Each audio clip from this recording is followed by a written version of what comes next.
can receive $1 million in cash as long as I get rejected by the school beauty 99 times. Today was my 98th failed confession, and I was so happy that I scrubbed every men's restroom on campus. Everyone thought I had gone crazy, but they didn't know that if I just got rejected one last time, I would be financially independent for the rest of my life. I rushed without stopping to the floor below the sorority house, knelt on one knee, and shouted, "Chloe, be my girlfriend." Upstairs, the cold and aloof school beauty, Chloe Davis, bit her lip. In truth, these 3 months of me showing up rain or shine had already touched her heart. Her best friend was also urging her from the side. "Stop playing hard to get. If you reject him again, he's really gonna run off." Chloe finally decided to hold out a little longer. She thought to herself, as long as he comes for the 100th time, I'll agree to him in public. But I never had any intention of succeeding. After the confession, I turned and walked away. Ding! $1 million hit my account. I immediately transferred the money to a private hospital. My father was still lying in a hospital bed waiting for the funds. Mission accomplished. I could finally sleep soundly. The next day, the whole school was waiting for my 100th confession. My roommate, Luke, had even prepared a red velvet cake for me to use for the confession and urged me to hurry downstairs. I waved my hand directly. "Confess what? Isn't playing games more fun?" At this moment, Chloe was upstairs waiting for me to appear, waiting from the afternoon until dark. However, she could not see my figure anywhere. She never expected that at this time I was still in the dormitory, happily playing Fortnite. She waited from being sure of victory to being flustered, and finally, she completely lost control. She got my phone number from her best friend. When she called, I was in a group battle with my roommates in the game. Her best friend roared into the phone, "Sean, where the hell are you? The whole school is waiting for you. Chloe is about to agree to you." I stared at the screen and replied, "In a team fight, no time." All the gossipers at school were stunned. Before they could react, the usually cold and arrogant #1 school beauty of Westbrook University actually rushed out of the sorority building like a mad woman, heading straight for the men's dormitory. Looking at Chloe downstairs with redrimmed eyes, meticulously dressed, the whole school was in an uproar. Everyone was shouting, "Sean, your spring has arrived." And I walked downstairs wearing flip-flops, with only one thought in my heart. Is this school beauty sick? I already got the money. What are you doing coming to find me now? As soon as I walked out of the building, I saw Chloe standing in the dim light, wearing a long pink dress, shy and budding. With this setup, she couldn't be here to actually confess to me, right? Just then, the crisp sound of the system exploded in my mind. Ding! Mission released, Chloe's confession. Option 1. Accept the confession, reward $1 million.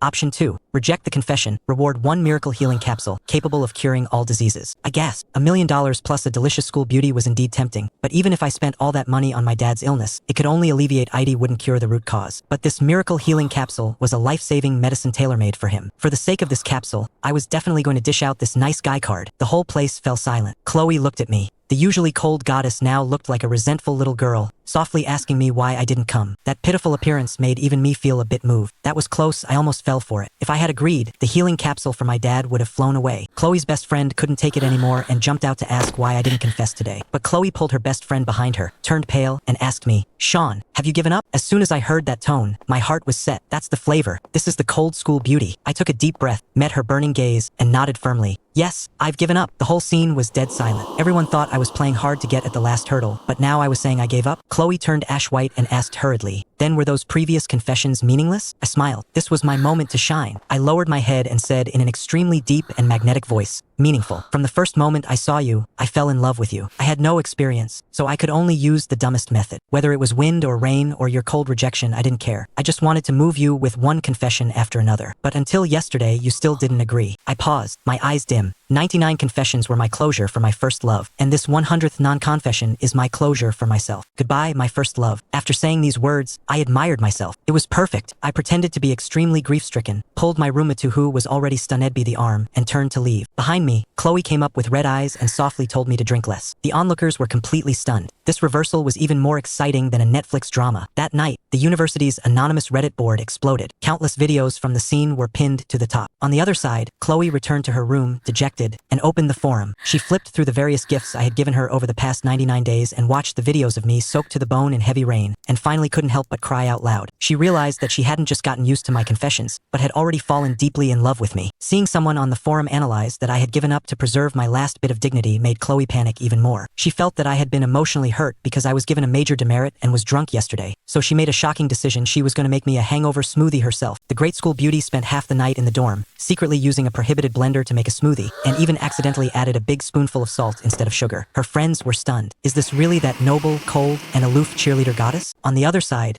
My roommate and I finished our late-night burger and were strolling back to the dorm. Suddenly, we saw a massive crowd gathered in the dark below the dorm building. I sobered up instantly. I thought for sure these were Chloe's fanatical pursuers, who heard I had stood the school beauty up and came specifically to ambush me. My roommate, Luke, pushed me away and said righteously, "Brother, run. They'll hold them off for you." I was so moved my eyes welled up. The words "good brother" echoed in my heart, and I turned and sprinted with the speed of a 100-meter dash. Chloe, who had been waiting for over an hour in the middle of the crowd holding a disgusting hangover smoothie, saw me running away like a coward and was left completely bewildered in the wind. She returned to her dorm and fell into total self-doubt, even grabbing her friend and asking, "If someone confessed to you 99 times, what would you do?" The friend said helplessly, "If it were me, I'd put on a collar, bark twice, and go with him." Chloe actually nodded thoughtfully. "You're right. Being coy is a stumbling block to human reproduction. Where near the school sells collars." Her friends were all having a breakdown. Chloe had completely lost her mind. The next morning, I was still sleeping when my roommate kicked me awake. "Sean, it's insane. Chloe is blocking the entrance again, and she's carrying breakfast." Once I heard that, all sleepiness vanished, and my face was filled with ecstasy. The system mission could finally be completed. My dad was saved. I finished washing up and rushed downstairs, only to find it packed solid. Everyone had given up on going to class just to watch this scene. Chloe was wearing a white dress, and when she saw me come down, she was so nervous her ears turned red. She handed me a bag of bagels, hash browns, and a hot latte, whispering that she didn't know what I liked to eat, so she bought everything. The boys around us let out miserable wails. Hatred of having one's wife stolen is irreconcilable. I took the breakfast and smiled at her, praying frantically in my heart, "Big sister, confess already. My dad is waiting to be saved." Finally, she plucked up the courage, clenched her pink fists, and said loudly, "Sean, I like you. Can we go out?" The whole place boiled over. The school beauty actually confessed. I looked at this shy, stunning girl and took a deep breath. If it weren't for my dad's life, I would have really wanted to agree immediately. But I had no choice. I looked into her eyes with a resolute expression and softly said that devastatingly powerful line, "I'm sorry, you're a good girl." Total silence. Countless WTFs exploded in the crowd. Chloe was stunned. She, the #1 school beauty of Westbrook University, was actually given a nice guy card in public. Her eyes turned red instantly, tears welled up, and she asked me aggrievedly,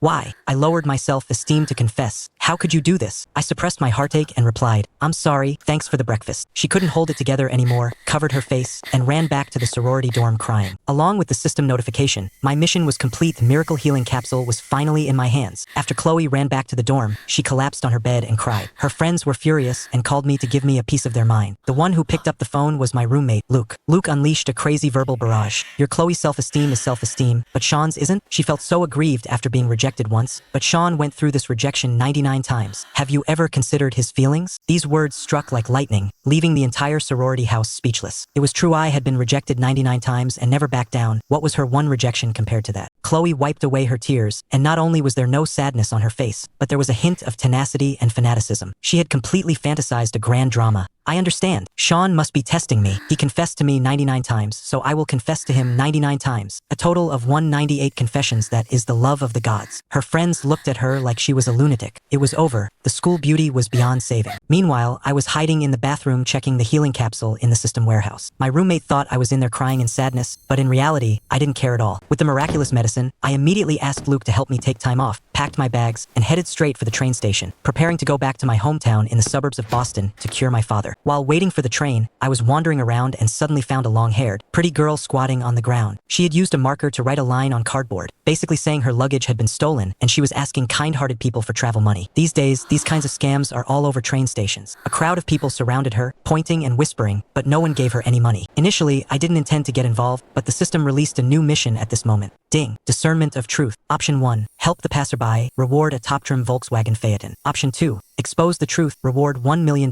in cash. Option 3. Ignore and leave. Improve all abilities. I looked at the options. Since there was a reward no matter what I chose, and I didn't happen to be short of money, I walked up, took a few $100s out of my pocket, handed it to her, blocked the view of the crowd with my body, and deliberately pretended to know her. "Chloe, what are you doing here? Are you okay?" The girl was stunned. She must have been wondering when she changed her name to Chloe, but my move saved her face. I dispersed the crowd, kicked the cardboard away, and successfully obtained the system's reward, top-trim luxury Phaeton. The girl went to the bathroom, changed her clothes, and ran back to find me. It turned out her name was Mia Johnson, a sophomore at Westbrook Medical School. She had fallen asleep in the waiting hall, her luggage was stolen completely, and her driver's license and ID card were gone too, so she couldn't buy a ticket, and she was too embarrassed to call the police. I teased her about being too careless. Just then, the luxury car dealership called me to notify me that the car had arrived and was ready for delivery at the VIP parking lot outside the train station. I took Mia outside the station, and a few people carefully unloaded a brand new, top-trim black Volkswagen Phaeton from a trailer. Mia watched from the side and joked, "Senior, you can afford a car at such a young age. This Volkswagen must cost $70 or $80,000, right?" I smiled and didn't explain. 70 or 80,000. This was an extremely low-key, luxurious, handcrafted top-trim Phaeton worth over 10 times that. Picking up my first car directly at the train station, the feeling was truly amazing. Just as I was about to drive the luxury car and take Mia away, my phone suddenly rang, and from the other end came the voice of the school beauty, Chloe. Chloe asked me aggrievely on the phone where I had gone, but I was currently desperate to save my father. I had no mood to flirt with her, so I brushed her off with a few words and hung up. I turned to look at Mia. This girl had lost her luggage and didn't even have money for an Uber back to school. She had the look of someone intending to cling to me. I looked at my watch. Me dad's illness couldn't be delayed. Since it was on the way, bringing her along didn't matter. I didn't expect this Mia to be a total social butterfly. She hadn't been in the car for long before she started joking with me. She pulled her dress up a bit and blinked at me wildly. "A long road with a beautiful car and a beautiful girl. Don't you want something unexpected to happen? In your dreams? If something really happened, who knows what would be the one gaining or losing?" For every minute I was slow. My critically ill father had to endure 60 more seconds of agony. How could I have any mood to mess around with her? Seeing that I ignored her, Mia fell asleep on the seat after a while. I glanced at her out of the corner of my eye. Her clothes were loose and I hadn't realized before, but this girl was actually quite well endowed. 2 hours later, the car drove into the shabby, old-fashioned apartment district. The gatekeeper saw my car and praised me for having made it. My mom was already looking down from downstairs, her eyes red. It looked like she had just been crying. Seeing me return in a new car, my mom was scared and kept asking if I had joined a gang and done something illegal. I smiled to reassure her, saying it was money I had made from financial investments on Wall Street with a friend, and that the family was rich now. As soon as I entered the house, my mom couldn't hold back her tears. My dad was lying in bed, his face pale, his hair completely shaved off due to treatment. A man in his 50s looking like a little old man. The doctors had said his lungs and liver were all in bad shape, and he was just waiting to die. Without a second word, I took out the pale purple capsule the system had given me and handed it to my dad. "Dad, this is a high-tech targeted miracle drug I got from a friend. It cures all diseases. Hurry up and take it." My parents at first thought I had been fooled by some con artist, but my attitude was firm. My dad thought, might as well treat a dead horse as a living one, and swallowed it. Just after he finished, he started breaking into a cold sweat. My heart tightened, but immediately after, my dad let out a long sigh. "I feel much better, my chest isn't tight, and my head doesn't ache." Watching my dad's complexion visibly return to a rosy glow, my mom wept with joy. A product of the system was truly a miracle medicine. Just then, my best friend Leo Miller's voice came from outside. He saw my Phaeton at a glance and stood around it smacking his lips. "Sean, a top-trim Phaeton. You can't get that for less than $2 million.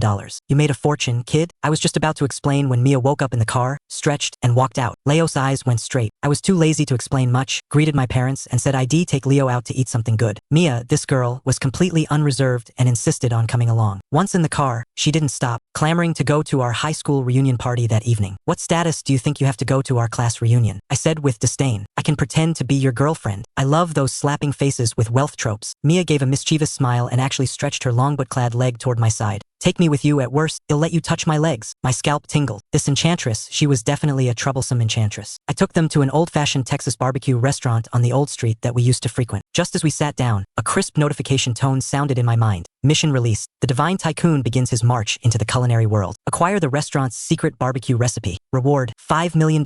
I was stunned. $5 million just for buying a recipe? If I don't take this money, I'm a fool. At this moment, the restaurant owner was looking troubled. When asked, I found out that the owner's wife had been in a serious car accident. The perpetrator had fled. The daily intensive care medical expenses were astronomical, and the shop was losing money every day. They couldn't hold on anymore. I seized the opportunity and spoke directly. "Boss, I quite like your craftsmanship. How about you sell the recipe to me?" The boss was stunned and tentatively quoted a price. "400,000, no, $380,000. Can't go any lower." I shook my head. "How about this? I'll give you $500,000. You draft the contract now. I'll transfer a $200,000 deposit first, and the remaining $300,000 will be settled within half an hour." Reverse bargaining? The boss was completely bewildered. He was so excited he became incoherent and hurriedly shouted to the back kitchen, "Stella, come out and greet the guests." The curtain was lifted, and a girl dressed simply but purely to the extreme walked out. Leo and I both cursed at the same time. WTF, Stella King. This was the Ice Mountain School beauty of our high school. It turned out she was the boss' daughter. While the boss went to print the contract, Mia looked at Stella's back and leaned into my ear, saying sourly, "No wonder you were in such a rush to go to the class reunion, though her legs aren't as long as mine, and she isn't as pale as me." I rolled my eyes and ignored her. Once the contract was signed, I transferred all the remaining money on my phone to the boss. Almost in the same second, the system tone sounded, "Mission complete, reward $5 million.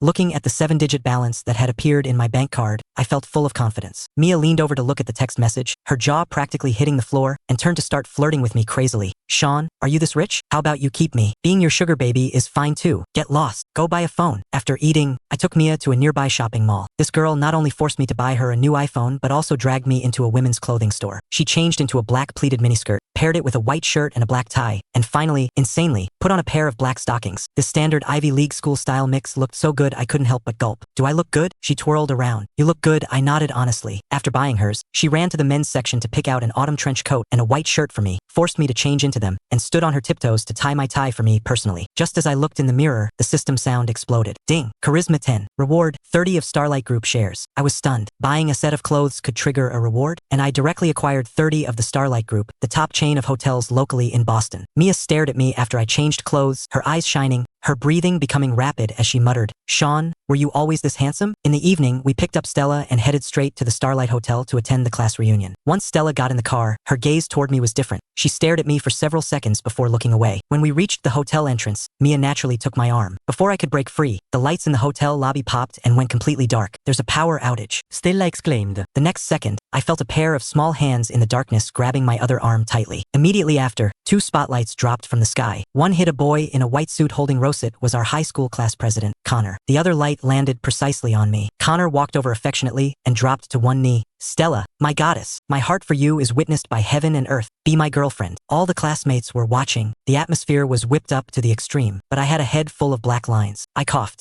"Mr. Class President, such a great gift. I am ashamed to accept it." Connor raised his head violently, looking as if he'd been struck by lightning. Only then did he realize that Stella, who was afraid of the dark, was currently hugging my right arm tightly, her whole body pressed against me. Total silence. Until MIA's impatient voice broke the awkwardness. "Are there any other performances? If not, turn the lights on. I'm afraid of the dark." The lights flashed on. Everyone saw the situation clearly. I, Sean, had my left arm held by the long-legged hottie Mia and my right arm hugged by the Ice Mountain School beauty Stella. With one on each arm, all the boys in the room wanted to tear me to shreds. Connor pointed at me, trembling. He couldn't even speak clearly. At this moment, the system provided a lethal assist. Ding. Mission, Night of Confession. Option 1. Pretend to be Stella's boyfriend and reject Connor's confession. Reward, 1 Oasis Cove Villa. Option 2. Clear the relationship. Reward, $3 million.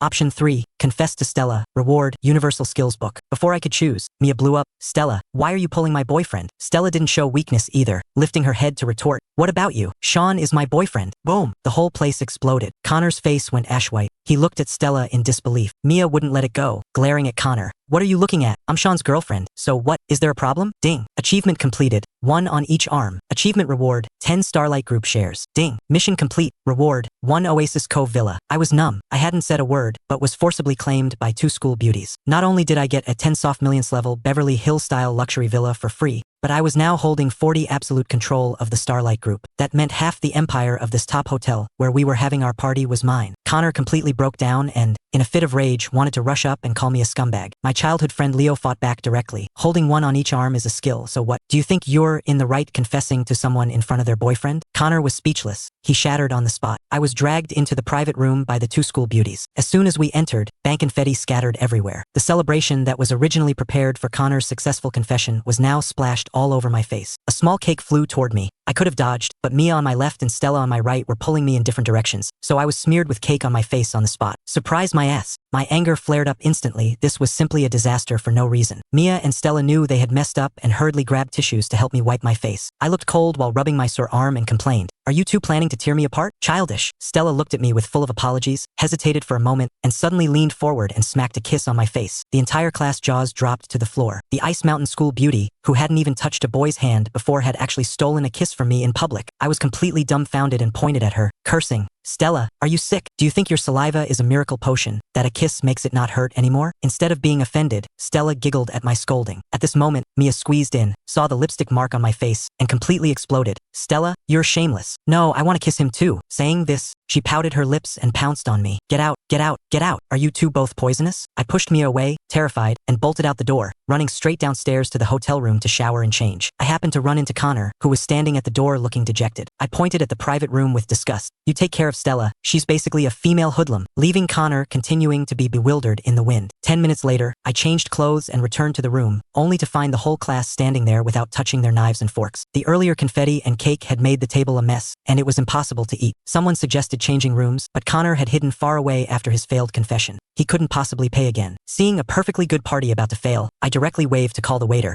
help me open a new private room, and bring another serving of exactly the same food. The waiter said apologetically, "Sir, all the standard private rooms are taken. Now there's only the top floor Supreme VIP number 1 private room left." The students gasped. Someone hurriedly came over to pull me. "Sean, you're crazy. Eating in the Supreme VIP room costs at least $200,000. Let's just find somewhere else to manage." 200,000? I didn't even think. Directly pulled out my bank card, black card, and handed it to the waiter. "No password, just swipe. Everyone having a good time is all that matters." The whole place was dead silent. Everyone looked at me as if I were a monster, spending $200,000 on a meal without even blinking. Mia and Stella stood by my side like 2 guards, their chests held high, as if declaring to the whole world, "Look, this is the man I have my eye on." When we moved to the exclusive elevator to the top floor, the students were completely crazy, shouting Brother Sean loudly. I don't know who started it, but someone shouted, "I think Connor shouldn't be class president anymore. Just let Sean be the new class president. Raise your hand if you agree." Agree. Be class president. Be class president. Outside the VIP room door, Connor, who had originally thought about forcing his way in for a meal, heard the cheers inside, and his face turned green. He paid for the party, his goddess was snatched by me, I stole the spotlight, and now even his position as class president was usurped directly. He gasped and fled the scene like a defeated dog, scrambling away, and I held my wine glass, looking at the 2 school beauties beside me competing secretly. The peak experience of being a super tycoon, for me, had only just begun. However, the price for this peak experience was that I was toasted in turns by the enthusiastic classmates and was directly drunk into a puddle of mud. After the party dispersed, my childhood friend Leo called an Uber-designated driver to take me back to the townhouse apartment in the suburbs of Boston. In the back seat of the car, I was unconscious from drink, my head resting comfortably on MIA's black-stockinged long legs. Mia, this enchantress, looked at my defenseless sleeping face and actually took out her phone and snapped a photo together. People who had pursued her from childhood until now could line up all the way to Paris, France, but she somehow felt the most comfortable staying with me. Looking at my sleeping side profile, her competitive spirit suddenly got the better of her, and she actually wanted to leave a stamp on my left cheek to firmly cover the trace Stella had left earlier. She held her phone in one hand and propped up my head with the other, puckered her red lips, and leaned in. But at this moment, I, in my drunken dream, turned my head violently to change to a more comfortable position. Click!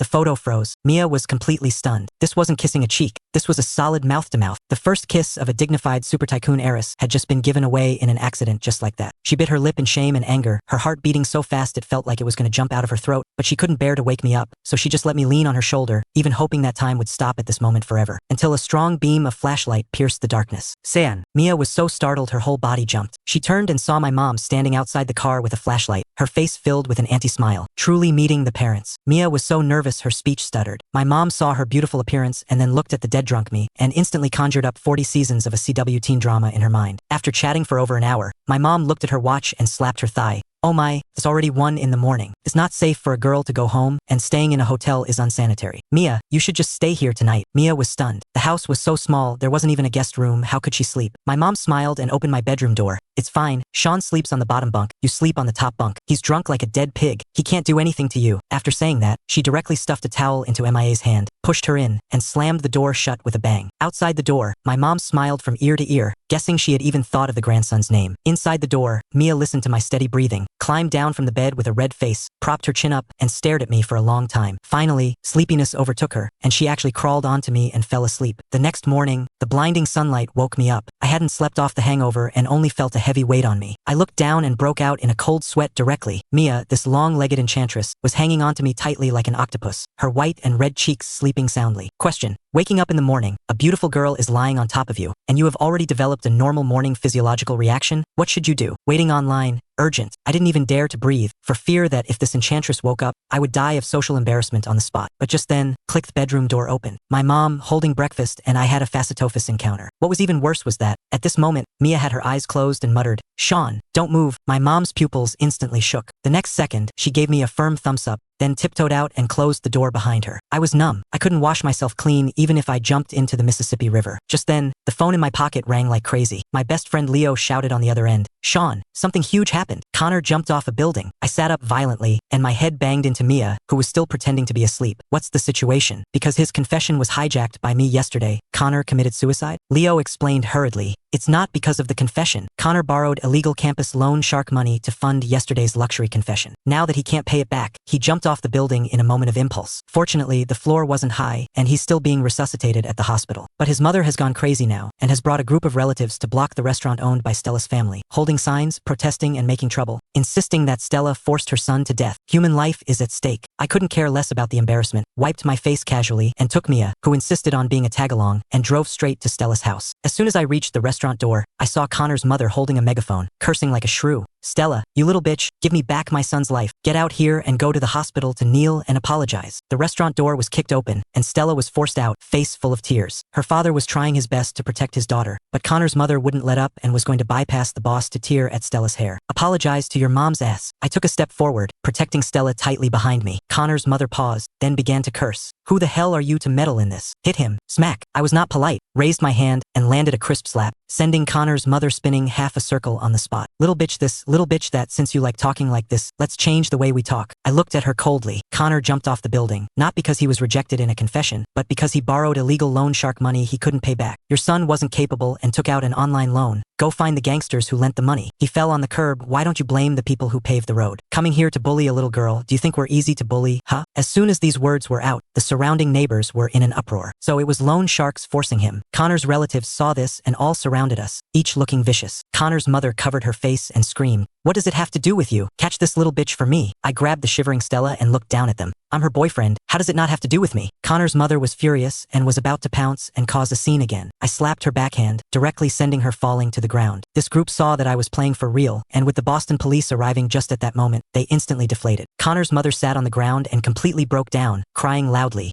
"We can't find the lending company. Connor's surgery costs $100,000. If we can't scrape it together, he'll only be able to be in a wheelchair for the rest of his life." Looking at her breakdown, I sighed. Although they were unreasonable, they were classmates for 3 years after all, and I didn't want to see Connor crippled for life. $100,000. I looked down at her. "I can lend you $100,000 for the emergency. The premise is, put away your disgusting faces and apologize to my girlfriend, whom you just insulted, on your knees." Connor's mother looked at me in disbelief. For the sake of her son's legs, she didn't say a word, knocked her head a few times bang bang bang, and apologized to Stella. I transferred $100,000 on the spot and sent this group of plague gods away. The crowd dispersed, and Stella held my arm tightly, a light shining in her eyes that I had never seen before. The way I had just stood in front of her pushed the boyfriend power to the limit. She leaned into my ear, her voice as thin as a mosquito's. "Sean, how about you really be my boyfriend? Let's not pretend anymore." As soon as the words fell, a crisp system notification tone exploded in my mind. Ding. Mission released. Stella's confession. Option 1. Accept the confession, reward $1 million.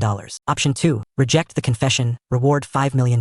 Good fellow, a dignified Ice Mountain school beauty is only worth a $4 million price difference? Before I could even complain to the system, Mia, standing by my side, went completely berserk. She lunged forward, grabbed my other arm, and snapped. "No way. Sean is mine. Don't you dare come in here talking about first come, first serve." Stella refused to back down. "Just a moment ago, Sean told everyone in public that I'm his girlfriend. You little tag-along. Have you no shame?" "I want Sean. Who cares about shame?" Mia lifted her chin and played her trump card. "Let me tell you a secret. Last night, I slept in the same bed as Sean, and I even met his mom. Sean's mom loves me." Critical hit. True damage. Stella looked like she'd been struck by lightning, stuttering and unable to speak. I quickly clarified, "We didn't do anything. I blacked out from drinking." Stella reacted instantly, sneering in response. "Mia, you've been reading too many romance novels. Guys can't do anything when they black out. Even if you slept together, it was just pure talking under the covers." Two top-tier school beauties were bickering and airing each other's dirty laundry over me in public. The group of male students nearby was pounding their chests in frustration, their molars practically grinding to dust with jealousy. Meanwhile, in a top-floor office of a premier consortium in downtown Boston, a dignified young white elite was staring intensely at the surveillance footage on his screen. The video showed exactly what happened last night. Me walking into the Starlight Hotel hand in hand with the two school beauties. "Mr. Vance," the secretary reported timidly, "last night, the eldest daughter of the Johnson family was right beside this kid, Julian Vance, the eldest son of the tycoon family," slammed his hand on the table and roared, "I want all the information on this kid within an hour. Daring to make my fiancée share a man with others. This is a total disgrace." The next day, the gloom at home was completely swept away. After Dad took the system's miracle medicine,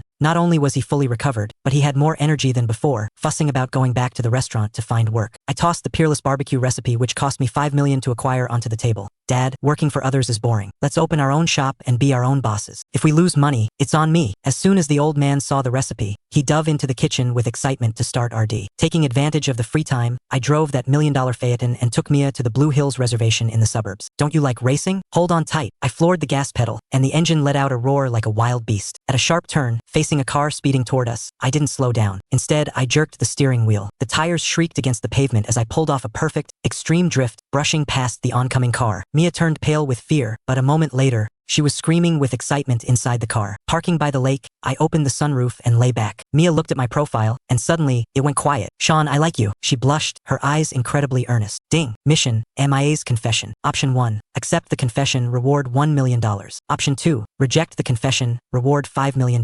It was the familiar formula, but this time I didn't make a choice immediately. A magpie landed on MIA's shoulder, and she looked like a carefree elf. I looked at her and subconsciously said the nickname from my heart, Mia, you little enchantress, you really are quite beautiful. Mia smiled and snuggled into my arms like a docile kitten. Sean, I'll tell you a secret, she whispered. Actually, my family is very rich, much richer than you are. And I have to leave. We might not see each other again. A glint of moisture flashed in her eyes. My heart gave a sharp tug. I didn't ask why. Just gently stroked her hair like I was petting a kitten. The car drove very slowly. The sound of $5 million hitting my account echoed in my mind, but I couldn't bring myself to be happy. Mia stood on the passenger seat, leaned out of the sunroof, and laughed wildly into the wind. She sent an iMessage to Stella. I won again this time. I got into Sean's heart before you did. Before I could recover from the sadness of parting, my honest cousin Tom suddenly called, his tone full of despair. Sean, I'm not getting married tomorrow. I was shocked. My cousin had always been great to me, and he and his fiancée Lily were truly in love. Why the sudden change? I floored it to my cousin's house. As soon as I walked in, I saw Lily's eyes red with frustration, while her parents sat high and mighty in the living room, sneering. After asking, I found out that the mother-in-law had changed her mind at the last minute. She was not only demanding a $300,000 wedding trust sponsorship fee, but also insisted on a top-tier luxury car, as the wedding care explicitly stating it could not be a second-hand rental. With the wedding tomorrow, it was a clear sign they looked down on my cousin and were deliberately making things difficult to sabotage the marriage. What's so hard about that? I stepped forward. Uncle, Aunt, I'll handle the car. I guarantee it won't be from a rental company. They'll take you personally to pick it out. How about that? The mother-in-law sneered and got into my Phaeton. Along the way, she was still sarcastically making jabs. Oh, the interior of this car isn't bad, must be about $20,000, right? Mia, in the passenger seat, was holding back laughter so hard her stomach hurt. The top trim, $1 million Phaeton being called a $20,000 piece of junk V-ware taste was truly something else. Half an hour later, I parked the car in front of the Maserati dealership in Boston. Everyone was stunned. A sales assistant greeted us enthusiastically and first introduced a $100,000 Ghibli. The mother-in-law shook her head, her face full of disdain. Then, the sales assistant took us to an imposing quattraport. This quattraport version, selling price $200,000. The mother-in-law's eyes went wide, and she was practically drooling. The father-in-law turned to look at my cousin and said smugly, as long as you can borrow this car for the wedding tomorrow, we agree to this marriage. Cousin Tom's face turned ash-gray. A $200,000 luxury car, where would he borrow that? And even if he found one, who would dare lend it to them? Just when everyone thought the marriage was off, I walked up to the sales assistant and asked calmly, is this car in stock? Can it be driven away today if the paperwork is finished? The sales assistant was stunned for a moment, then nodded quickly. Yes, as soon as the payment is made, it can be driven away. I nodded, pulled a black bank card from my pocket, and under everyone's dumbfounded gaze, slapped it on the table nonchalantly. Swipe the card. This car I'm paying in full. Total silence. The air seemed to freeze completely at that second. My cousin was stunned. The mother-in-law's jaw hit the floor, and even the sales staff looked bewildered, thinking they had misheard. Everyone thought I was joking, but a few minutes later, when the sales assistant respectfully handed the purchase contract to me, everyone's gaze toward me changed. I stuffed the contract directly into my cousin's hands. Sign it. I'm gifting you this car as the wedding car for tomorrow. Gifting it to me? The pen in my cousin's hand dropped to the floor with a clatter. That was a $200,000 super luxury car. Something an ordinary person couldn't even touch the steering wheel of after working for 10 years, and I was just giving it away. When the mother-in-law heard this, the wrinkles on her face blossomed into a flower instantly, and she nodded repeatedly, saying she was satisfied. My cousin was an honest man and wouldn't accept it, so I stiffened my face. We're family. Is it strange for a younger brother to give his older brother a car? If you don't take it, you're slapping me in the face. Seeing my overbearing attitude, the parents-in-law changed their tune quickly. Not only was the marriage back on, but they didn't even mention the $300,000 trust fund, saying only that as long as their daughter was happy, it was enough. Sure enough, in a capitalist country, as long as your money power is sufficient, all rules can be shattered. With my cousin's wedding handled, I returned to the car. Mia, the long-legged enchantress, suddenly looked at me with deep reluctance. Sean, let me be your girlfriend for one day, just today. I froze because she then told me she was leaving tonight and we might never meet again. I didn't hesitate. I interlaced my fingers with hers and took her to Newberry Street, the most bustling street in downtown Boston. That night, she didn't have her usual troublesome enchantress vibe, acting instead like a girl experiencing her first love. She dragged me to eat at a roadside hot dog stand, bought couples baseball caps, and even in a clothing store, couldn't take her eyes off a set of super cute baby outfits. Watching her look on with longing, only to let them go with a dejected sigh, I waited until she wasn't looking and secretly texted my childhood friend Leo to come over and buy everything we had looked at. Midnight struck, the bells of the district tolling right on time. This meant her status as Oneidy girlfriend was about to expire. At that exact moment, the lights on the entire street suddenly dimmed. Immediately after, the Prudential Center, Boston's highest landmark, erupted into dazzling light. Large LED screens began scrolling text. 3 days. That's the time I've known you. From now on, be happy every day. Passers-by on the street were stunned, because booking this building for a confession burns money every single second. The building screen finally settled on a few words. Mia, I love you. Mia stared at the building, tears instantly streaming down her face. She dove into my arms, sobbing uncontrollably. But it wasn't over yet. With a loud bang, incredibly stunning electronic fireworks erupted in the night sky. They shone for 3 full minutes, finally merging into the message. Mia, be happy and joyful forever. The girls nearby shrieked in envy. Mia held me tightly, hitting my chest with her small fists. You promised to make me happy. Why did you make me cry like this? I didn't speak,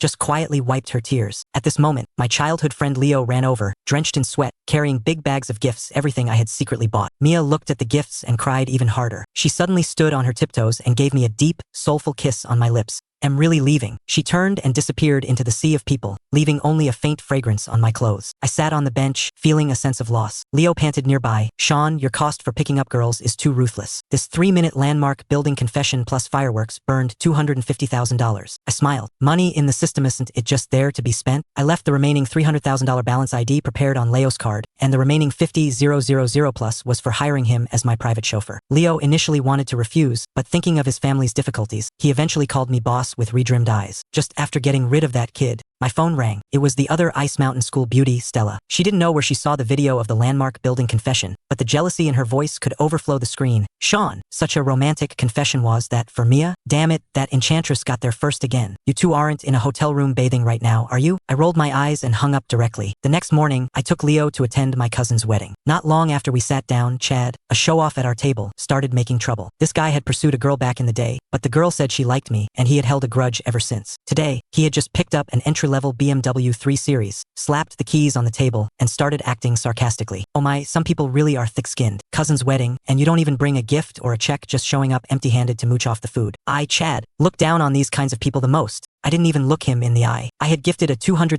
Maserati Quattraport as a wedding car. Did I need to broadcast it everywhere? Getting angry at a clown like this was beneath me, but I didn't expect the wedding ceremony to begin right then. Cousin Tom gave a speech on stage, his voice trembling with excitement. Today, the person I want to thank the most is my cousin, Sean. If it weren't for him, this wedding wouldn't have been possible at all. The eyes of every guest turned toward me instantly. Chad muttered sourly on the side, thanking him so hard, yet not even giving a gift. I ignored him and stood up to wish my cousin a happy marriage. But just as I sat down, a figure that would drive all the boys in school crazy headed straight for our table. Chloe, the cold, aloof cheerleader captain who had asked me to confess 99 times. It turned out she was my sister-in-law's cousin. For the past few days, she had been waiting like a husband watching stone under the men's dorm, but I had run back to my hometown. When she saw me looking down playing Call of Duty Mobile, without even looking up, she slapped my shoulder in anger. Sean, you still have the mood to play games. I turned around and was stunned. Chad, who had been trying to strike up a conversation with his BMW keys, realized that this fairy-level beauty was actually here for me. His mouth twitched, and he went completely blank. Chloe sat down beside me, and the eyes of the whole room were instantly drawn to us. Chad sat across from us, feeling what it meant to be on pins and needles. Just when everyone was curious about our relationship, Chloe stood up, produced a bouquet of flowers like magic, and looked at me affectionately in front of all the guests. Sean, I like you. Can you be my boyfriend? Clang. I don't know whose fork dropped onto their plate. Dead silence. Chad was jealous to the point of being unrecognizable, and the boys present felt their hearts shatter. A dignified Ice Mountain School beauty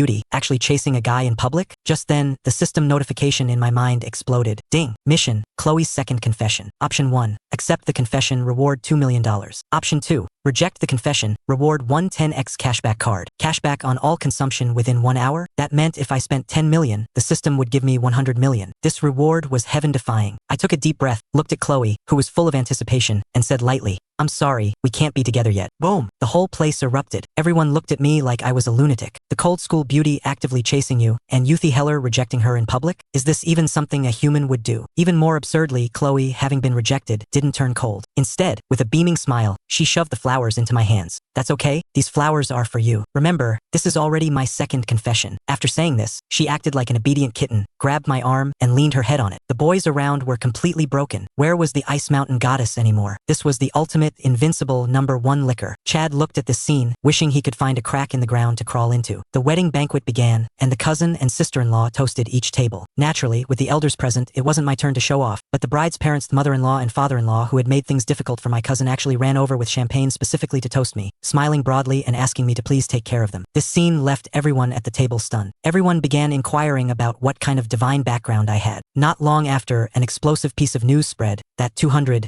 $000 Maserati wedding car outside was actually something I had bought in full and gifted to my cousin. Chad heard this news and refused to believe it even if he died. He forced himself to save face, brainwashing himself frantically. Impossible. I saw the junk car he drove. It's just a $20,000 VW. How could someone driving a $20,000 car afford to gift a $200,000 luxury car? My best friend Leo stood up and glanced at him with a sneer. That's called a Phaeton, you redneck. As soon as he finished, everyone at the table grabbed their phones to check. 2 seconds later, everyone gasped and looked at Chad jokingly. Found it. It really is a VW Phaeton, and it's a hand-customized top trim model, priced at over $2 million. The whole place was in an uproar. Chad's hand trembled, and his fork dropped again. His entry-level BMW 3 Series, which he was still paying off, couldn't even be considered a tire compared to my low-key million-level Phaeton. At this moment, Chad completely understood what dimensional reduction strike felt like and shut his mouth in a dejected stupor. The banquet was almost over, and feeling stuffy inside, I pulled Chloe out of the hotel. As the night breeze blew, I stopped and looked at her, still holding my arm, and said earnestly, "Chloe, actually, you don't have to keep confessing to me." Chloe froze, her smile instantly stiffening. Why? Better a short pain than a long one. I looked directly into her eyes. Because I already have someone I like. These words struck like a bolt of lightning, leaving Chloe's brain completely blank. She stared at me in disbelief, her voice trembling.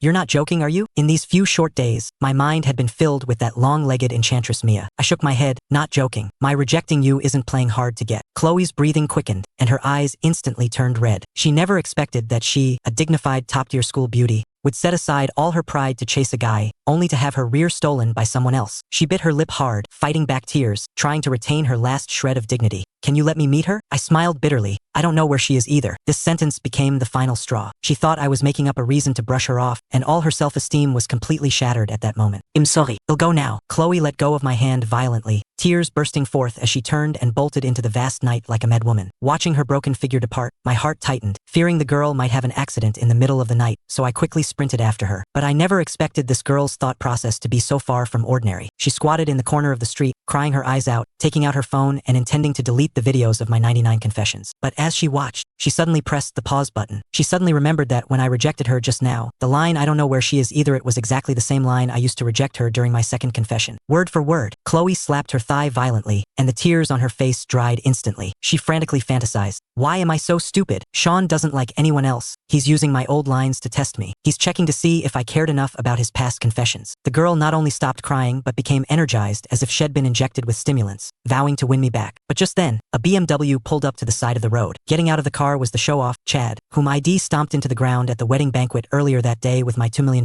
Phaeton. Not only had I slapped his face, but Chloe had called him ugly in public earlier. Alcohol-fueled, he saw Chloe alone, squatting on the ground and unable to stand up, so his evil intentions flared up. He pounced with a sinister grin. "Don't you think Sean is handsome? He'll make sure he wears a green hat today. Help!" Chloe screamed in terror. Just at this critical moment, with a dull thud, I flew in from behind and kicked Chad 3 meters away. The guy tried to get up and fight back, but my pent-up fury exploded instantly. I charged over, pinned him to the ground, and unleashed a ferocious beating, hitting him until his own mother wouldn't recognize him. The Boston police arrived quickly. Checking the street corner surveillance and collecting evidence on the scene, Chad was not only suspected of harassment, but was also a full-blown drunk driver. What awaited him was a long prison term. That BMW 3 Series he was making payments on, he could forget about ever driving that again. After finishing the record at the police station, Chloe insisted on dragging me to the Boston Medical Center to treat the bruises on my face. While applying medicine, she sobbed in heartache, then suddenly grabbed me. "Sean, I'm sorry. I didn't cherish your confessions before, but now I understand. I will work hard for our love." I was completely numb. "Sister, what our love? Didn't I explicitly tell you I had someone I like? What on earth are you misunderstanding?" The next morning, I was still dreaming when Mom banged on my bedroom door, her voice suppressing ecstasy. "Sean, hurry up. That pretty girl from yesterday is here." My scalp exploded. I grabbed a shirt, threw it on, and opened the door. I saw Chloe standing outside my house, red-faced, clutching a cashmere scarf. The neighbors were all peeking, drooling with envy. "Sean, winter is coming to Boston. Let me put it on for you." She leaned in shyly, stood on her tiptoes, and wrapped the scarf around my neck. Looking at her pitiable, lovable appearance, I couldn't chase her away in front of the neighbors, so I could only lead her inside. When Mom saw this, her eyes shone brightly. She pulled Chloe onto the sofa and started checking her family background. It was the quintessential mother-in-law looking at a future daughter-in-law. I was chased back to my room by Mom, worrying about the Chloe's third confession task the system had just released, when a little head poked in from the window. "San, surprise, WTF, Stella, the Ice Mountain School beauty." Not only was she here, but she was also carrying bags of expensive gifts for my parents. When Mom saw yet another fairy-level girl, her eyes almost popped out. She turned and glared at me fiercely, which meant, "You little brat, your peach blossom luck is too wild." When Chloe, just coming out of the bathroom, bumped into a grinning Stella in the living room, the air seemed to freeze in that second. Two top-tier school beauties stared each other down. Even though they were smiling, I clearly heard the crackle of of sparks in the air. Both of them cursed in their hearts at the same time.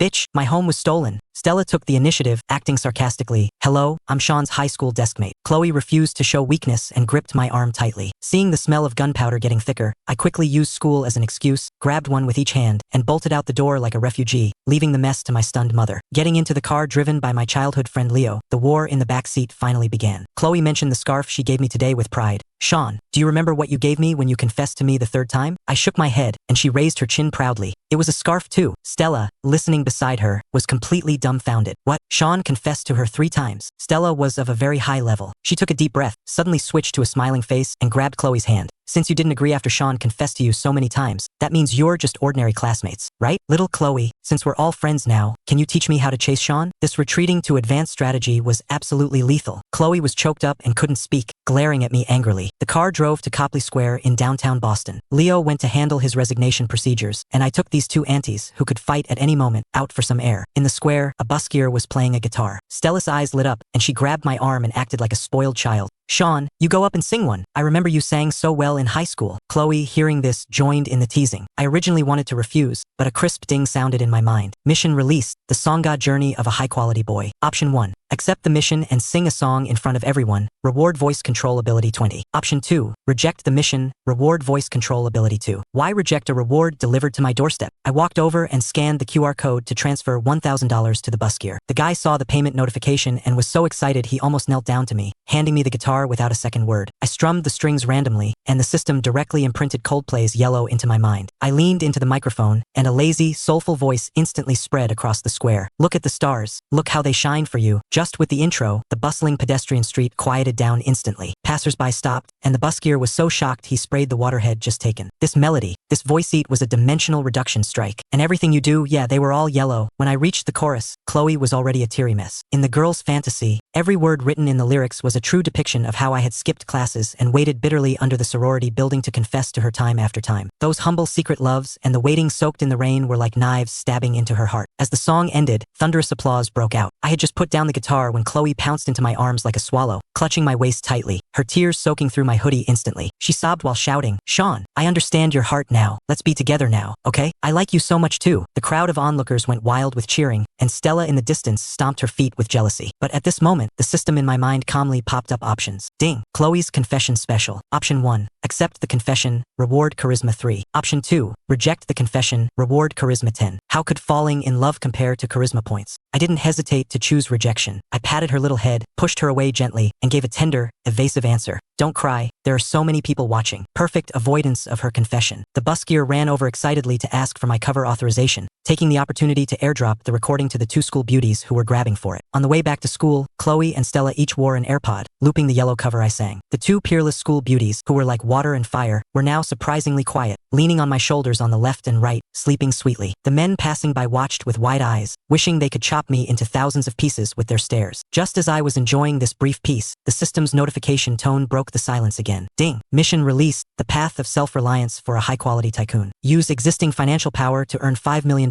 in net profit. Reward, future 1-year city planning map of Boston. I was energized. This was a city planning map for the next year. Once in my hands, it would be clear where buildings would be renovated and where new subway lines would be built. This was an infinite ATM. But the problem was, as a half-baked economics student, where was I supposed to get $5 million in net profit? Leo drove the car to Westbrook Medical School first. I pushed awake Stella, who was drooling on my shoulder. Hurry up and get out. You dirted my new clothes. Stella wiped the drool from the corner of her mouth, not angry at all. Instead, she gave a sly smile. She opened the car door, and just as she was about to get out, she suddenly turned back and planted a loud smack kiss on my face. Remember to come find me. She left a trail of bell-like laughter and departed gracefully. I had a face full of black lines, wiping the lipstick mark. But this scene was seen by countless students at the school gate. In a few minutes, the medical school's anonymous forum crashed cold Ice Mountain School beauty Stella rides in a mysterious VW luxury car back to school and gives a goodbye kiss. Countless boys who had a crush on her let out pigs' laughtering wails in their dorms. After dropping Chloe off, I took my newly hired exclusive chauffeur Leo and ran into some of the guys from my dorm. The brothers recognized Chloe sitting in my car instantly, surrounded me tightly, and insisted on making me pay for a huge meal. We arrived at a barbecue stall we often frequented by the street. After ordering, the brothers looked at the menu and gasped, WTF, this price inflation is too outrageous. $12 used to fill us up. Now, even a small Uber Eats delivery fee and packaging fee is $7 or $8. The barbecue stall owner sighed helplessly. Everything is rising. Inflation. Roommate Luke complained frantically on the side. You guys don't know how profitable food service is now. Look at this meat on the skewer. The cost is only a few cents, but once you put it on a stick, you can sell it for $2. Especially delivery platforms, the profit is high enough to scare you to death. The speaker had no intent, but the listener did. I looked at the bustling college town food street, my brain running at high speed. I happened to have a Peerless Barbecue secret recipe ID bought for $5 million. Opening a Texas-style barbecue buffet would not only save on labor, but also allow these college kids to experience the fun of DIYing their own food. To hit on girls, it was a dimensional reduction strike. My childhood friend Leo was extremely reliable, handling the shop, checking real estate documents, and suppressing the rent all in one go. I waved my hand, dumping $1 million startup fund into his card. Within 3 days, I want to see the new shop renovated. I was spending money like water for my career here, unaware that my lovable little enchantress Mia was experiencing the darkest moment of her life. In the dead of the silent night, her biological mother had confiscated all her communication tools and placed her under house arrest in a luxurious villa bedroom in the wealthy Boston suburbs. The Johnson family business capital chain had broken, and to maintain her life of luxury, her mother was cruelly forcing her into an arranged marriage with Julian Vance, the notorious playboy young master of the Vance family in the East Coast circles. Her mother even pointed at her nose and cursed. What do you think that poor brat Sean can give you? Can love be eaten? Do you want to waste away into a haggard wife in a 10-square-meter basement with him? Mia stared hopelessly at the photo of me she had secretly taken on her phone, her tears soaking the pillow as she murmured in despair, Sean, where is our savior? At the same time, the Ice Mountain School beauty Stella of the medical school also had a sleepless night. She listened to Yellow That I Sang, her brain filled with that late night in her sophomore year when I took on a group of street thugs alone to save her, ending up bloodied. It was clearly me who knew Sean first. Why should he not even want me when I'm chasing him? She bit her silver teeth in frustration. But the broken hearts of these two school beauties were all shattered by another woman who could be called the king of efficiency. Early the next morning, the fraternity dorm building suddenly erupted with pigs' laughtering wails. WTF? Chloe, the big school beauty, stormed into the men's dorm. Brothers, fold the quilts, hide the smelly socks, spray the cologne on me. My roommates were frantically tidying up and dressing up like madmen, attempting to catch the goddess' attention. I was groggily wearing big boxer shorts when the door was pushed open with a bang. Chloe, dressed in a light blue dress like a fairy descending to earth,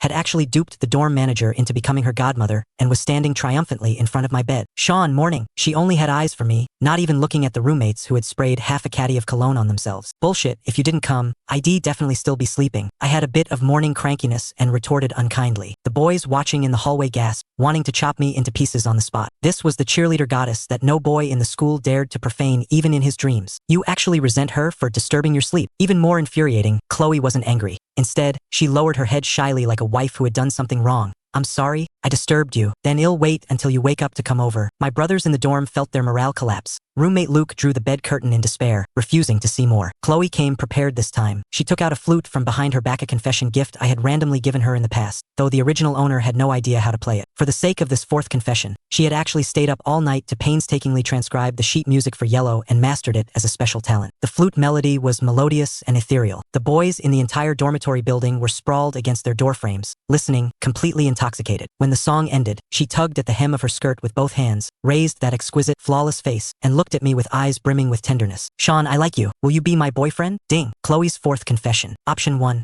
Agree, reward 1 million. Option 2, reject, reward the super vitality serum which enhances physical fitness. Why settle for dating when you can get stronger? Without hesitation, I ruffled her little head. I'm sorry, we aren't a good fit. That's okay. Chloe's eyes curved into crescents, happy as a cat that had stolen some cream. As long as I didn't use the I have someone I like line to reject her, she remained convinced that I was just testing her. I casually swallowed the serum the system had issued. Immediately, I felt a surge of vitality coursing through my blood. My strength felt off the charts. I took her to the school cafeteria for breakfast. As soon as we sat down, the eyes of the entire cafeteria shone on us like searchlights. Chloe, shy, kept her head down, taking tiny bites of the cold bagel in her hand. I couldn't stand it anymore. I walked straight to the window, bought a freshly baked, steaming hot pancake roll, tore off a small piece, and commanded in a domineering tone, "Open up." Chloe's face turned red to the roots of her ears, but she obediently opened her cherry-red lips slightly. I personally fed the hot pancake into her mouth and lightly grazed the tip of her delicate nose. Getting used to being spoon-fed isn't a good habit. Eat it yourself. At this moment, the entire cafeteria fell into a dead silence. Then, it erupted into desperate wails. Imnump. Why did I come to the cafeteria early in the morning to eat dog food? That's my unattainable dream goddess, actually opening her mouth in public to beg to be fed. You've gone insane. Sean, you dog. You're not acting like a human. After feeding the school beauty, I felt refreshed and went to meet Leo to interview employees for the barbecue shop. When a high ponytail, capable-looking, top-tier beauty handed me her resume, the system suddenly issued a harsh alert. Mission released. Cultivation of a career woman special. Target.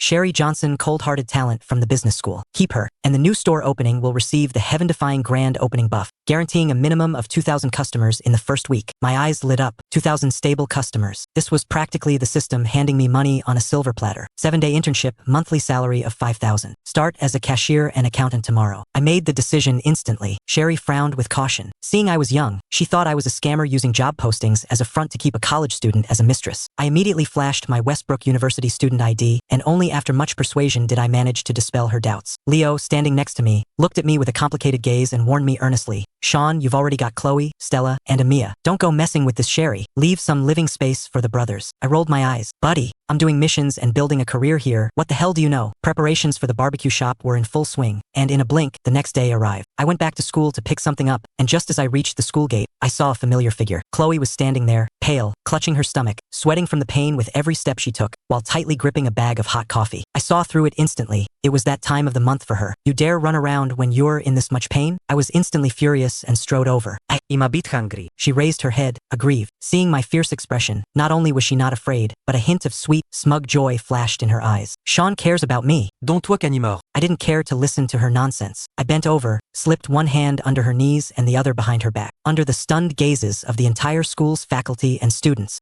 I hoisted the cold school beauty into the air and gave her a standard, domineering Princess Carrie. "Hold on tight." Chloe let out a surprised cry and instinctively wrapped her arms tightly around my neck. Her face instantly turned as red as a ripe apple, too shy to meet anyone's eyes, burying her scorching cheeks deep into my hoodie. "Sean, what are you doing? There are people everywhere." Her voice was as thin as a mosquito's. "Carrying you back. By the time you walk back to the sorority, it'll be dark." Feeling the surging power brought by the super vitality serum inside me, I held a full-grown person without even catching my breath. I ignored the protest of the men's dorm manager, resolutely turned around, and carried her straight into our men's dormitory building. Along the way, countless single dogs preparing to go out and play Call of Duty dropped their jaws to the ground. Am I seeing things? Sean is carrying Chloe into the men's dorm. This is a damn Princess Carrie. I'm going to kill him. The hatred of having one's wife stolen is irreconcilable. I kicked open the dorm door and placed Chloe directly onto my clean, tidy single bed. As soon as she touched the bed, she dove into my quilt like a fish starved of oxygen. She greedily took a deep breath. The quilt was filled with the scent of my cologne. Her face grew even hotter, and her mind began frantically fantasizing about all sorts of rated scenes, causing her to giggle like a fool under the blanket. "Stay still." I glared at her, turned around, and headed downstairs to the communal kitchen on the first floor. I used cocoa powder and ginger ID bought to brew a large, piping hot cup of hot ginger cocoa by hand. When I returned to the dorm with the hot cocoa, she was obediently pressing a hot water bottle against her stomach. I scooped up a spoonful of cocoa, blew on it gently, and handed it to her lips. As the hot drink went down, a warm current flowed through her whole body. Chloe looked at my profile as I intently blew on the drink, and her eyes suddenly reddened. She raised her head abruptly and, taking me by surprise, pressed her rosy lips directly onto my face. "Sean, I like you. Will you be my boyfriend?" This was her fifth confession. Her eyes were as gentle as water, carrying a hint of stubborn pleading. Ding! Chloe's fifth confession. Reward for rejection. Peerless Martial Arts Manual Top Tier Mixed Martial Arts MMA. My heart shook violently. MMA? The system actually arranged this kind of unarmed killing skill for me? For the sake of peerless martial arts, the school beauty would have to suffer a bit more. I forcibly suppressed the stirrings in my heart and patted her little head gently. "Can't do that. I really have someone I like." Chloe's eyes dimmed, but the next second, her top-tier love-struck brain flared up again. She noticed I subconsciously touched the scar on my forehead left from a fight, and instantly fantasized. Sean is using that excuse to test me again. He touched the scar just to remind me of when he heroically saved me last time. He definitely has me in his heart. In an instant, the girl was back at full health. I received the top-tier MMA manual from the system, and my brain roared as countless close quarters combat moves, arm bars, and rear naked chokes merged into my muscle memory. I tried throwing a sharp jab. The air whistled with the force of the strike, and my blood felt vibrant. With this combat killing skill, coupled with the super vitality serum ID just taken, I was absolutely a humanoid beast. To soothe Chloe, I opened the Uber Eats app and ordered 7 or 8 of her favorite high-end Italian dishes in one go, filling the table. Even with a stomachache, the girl was completely conquered by the food, and her little belly grew round. Hiccup. She couldn't hold it back and let out a loud hiccup in front of me. The image of the cold school beauty collapsed instantly. She was so ashamed she wanted to find a crack in the ground, frantically rubbing her stomach and acting stupid. I tried to hold back my laughter, then suddenly pulled out a Halloween ghost mask with fangs and poked it in her face. They say being scared stops the hiccups.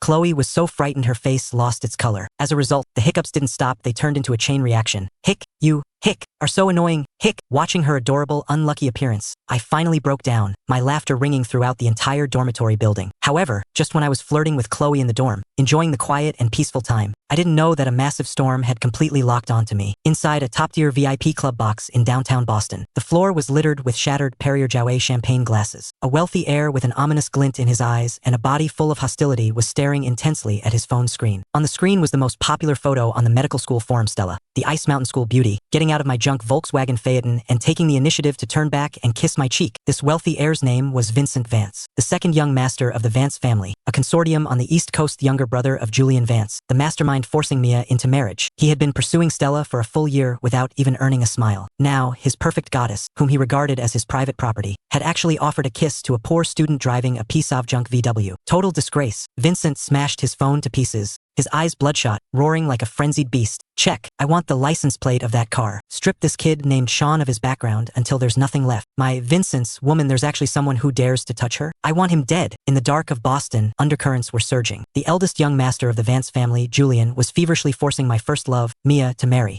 while the second young master, Vincent, had already issued an underworld hit order on me because of one kiss from Stella. But they had no idea that what they were about to face was a super tycoon with over 14 million in cash in his account, possessing peerless business cheat codes, having just integrated a master-level MMA killing skill, and having a physique far exceeding human limits. I didn't take the so-called hit order from these two brothers seriously at all. In the face of absolute power, all plots and tricks are jokes. I slept extremely soundly that night. If the Vance family wanted to play, I would accompany them at any time, but right now, I had more important little things to do, like farming system rewards from that clingy school beauty. Early the next morning, I stood downstairs at the sorority building, carrying 2 thermos cups. In the cool morning breeze, a circle of people soon gathered around. It's here. It's here. Sean's 100th confession is here. Inside and outside the building were densely packed crowds. Even girls who hadn't woken up were dragged onto the balcony by their roommates. Everyone thought I was here for some grand confession of the century, and they were even prepared to skip class to watch the drama. But I just calmly handed the items to Chloe's roommate, who ran downstairs. This is hot ginger cocoa. Let her drink it to stop the pain. That thermos bucket has French chicken soup for replenishing chi and blood. Tell her to have it at noon. My voice wasn't loud, but it was clear enough for the whole scene to hear. The crowd exploded instantly. Not a confession. Running over early in the morning to deliver heartfelt chicken soup. All the single dogs in the school instantly felt their breakfasts weren't tasty anymore. Realizing there was no gossip to watch, the group wailed and rushed toward the teaching building, leaving Chloe in the dorm clutching the steaming cocoa, smiling like a fool who had gained the whole world. After delivering the soup, I found a deserted park and practiced the MMA mixed martial arts the system had just rewarded me with. After eating the super vitality serum, I felt an endless explosive force in my body, and my punches were whistling with power. Just as I was preparing to return to the dorm to take a shower and check on my Texas barbecue buffet, which was about to open, my phone rang. It was my cashier, Sherry, calling from Leo's phone, her voice trembling with anxiety.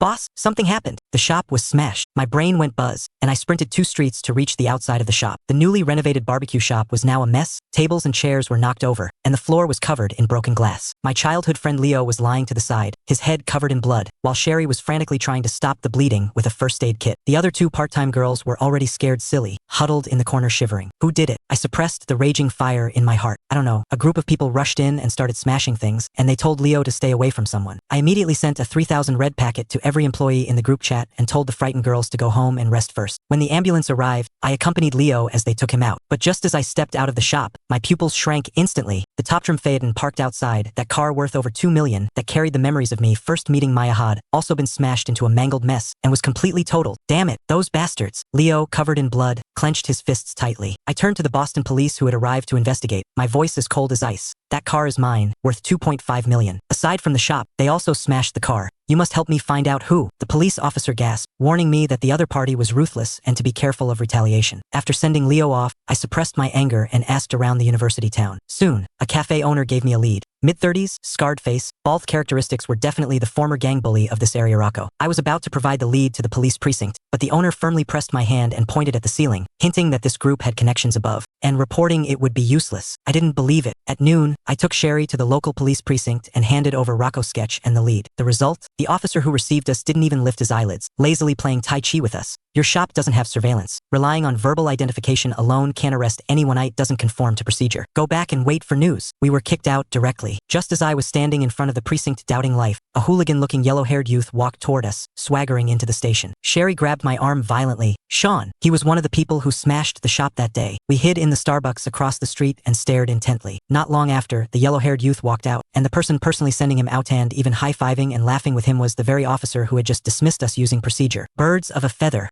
For the first time in my life, I felt the dark side of a glamorous city. If justice could only wait for news, then Leo's blood had been shed in vain. You go back to school first. I stopped Sherry on the roadside and hailed an Uber. What about you? Sherry looked at me with worry. I sneered. I'll solve it my own way. I had the driver follow the yellow-haired youth's Harley motorcycle all the way to a remote and dilapidated alleyway in the slums of South Boston Southie. Here, illegal basements flashed with neon lights everywhere, and the air was filled with the stench of marijuana and sour rot. The yellow-haired youth entered a bungalow, and not long after, 7 or 8 tattooed thugs pushed the door open and walked out. Leading them was none other than the bald guy with the scarred face, Rocco. I followed them silently, listening to their unbridled, wild laughter. Damn, that female student in the shop the other day was really juicy. If I weren't afraid of trouble, I should have really brought her back to enjoy. Heard the station told boss Rocco to lay low for a while. Young Master Vance is really generous, smashing a 2 million plus Phaeton. He gave us 200,000 directly. Smashing luxury cars feels damn good. Their arrogant laughter echoed in the alley. I bent down, picked up half a solid red brick from the ground, and the blood in my body began to boil frantically. Hey, I called out coldly. A thug turned his head, completely unguarded. Bang! The red brick in my hand smashed onto his face without mercy. The brick shattered, blood spurted instantly, and the thug let out a miserable shriek and collapsed straight to the ground. Dead silence. Rocco was stunned. He never expected that a reckless kid would dare to use a brick to crack heads on their turf. Motherfucker, who the hell are you? I casually tossed the remaining half of the broken brick, clapped the dust off my hands, and said calmly, who is young Master Vance? Why smash my shop and smash my car? Rocco was startled for a second, then gave a ferocious laugh. So you're that car owner. I was planning to ruin you, but your friend who drove the car blocked the disaster for you. Since you delivered yourself to your death, brothers, beat him to death. 7 or 8 thugs swarmed from all directions. Facing this group of desperados, not only was I not panicked, but I felt an unprecedented excitement. The top-tier MMA rewarded by the system finally fully awakened at this moment. In my field of vision, the wild punches they threw were as slow as slow motion. A thug flew over with a kick. I leaned slightly, advancing instead of retreating, turning my fist into a palm, and precisely chopped down on his elbow. Crack! A crisp sound of bone breaking echoed, and the thug let out a pig's laughtering scream. I seized the opportunity, lifted a leg, and kicked him 2 meters away. This explosive force shocked even me. Top-tier MMA focuses on offense and defense, one-hit kills. I was like a hungry wolf rushing into a flock of sheep, my fists becoming blurs, every punch landing on flesh. Bang, bang, bang. In just over a dozen breaths, the 7 or 8 burly men who were just arrogant were now lying on the ground in all directions, wailing. Rocco's physique, which he was proud of, was vulnerable in front of me, taking a heavy, continuous jab square in the bridge of the nose.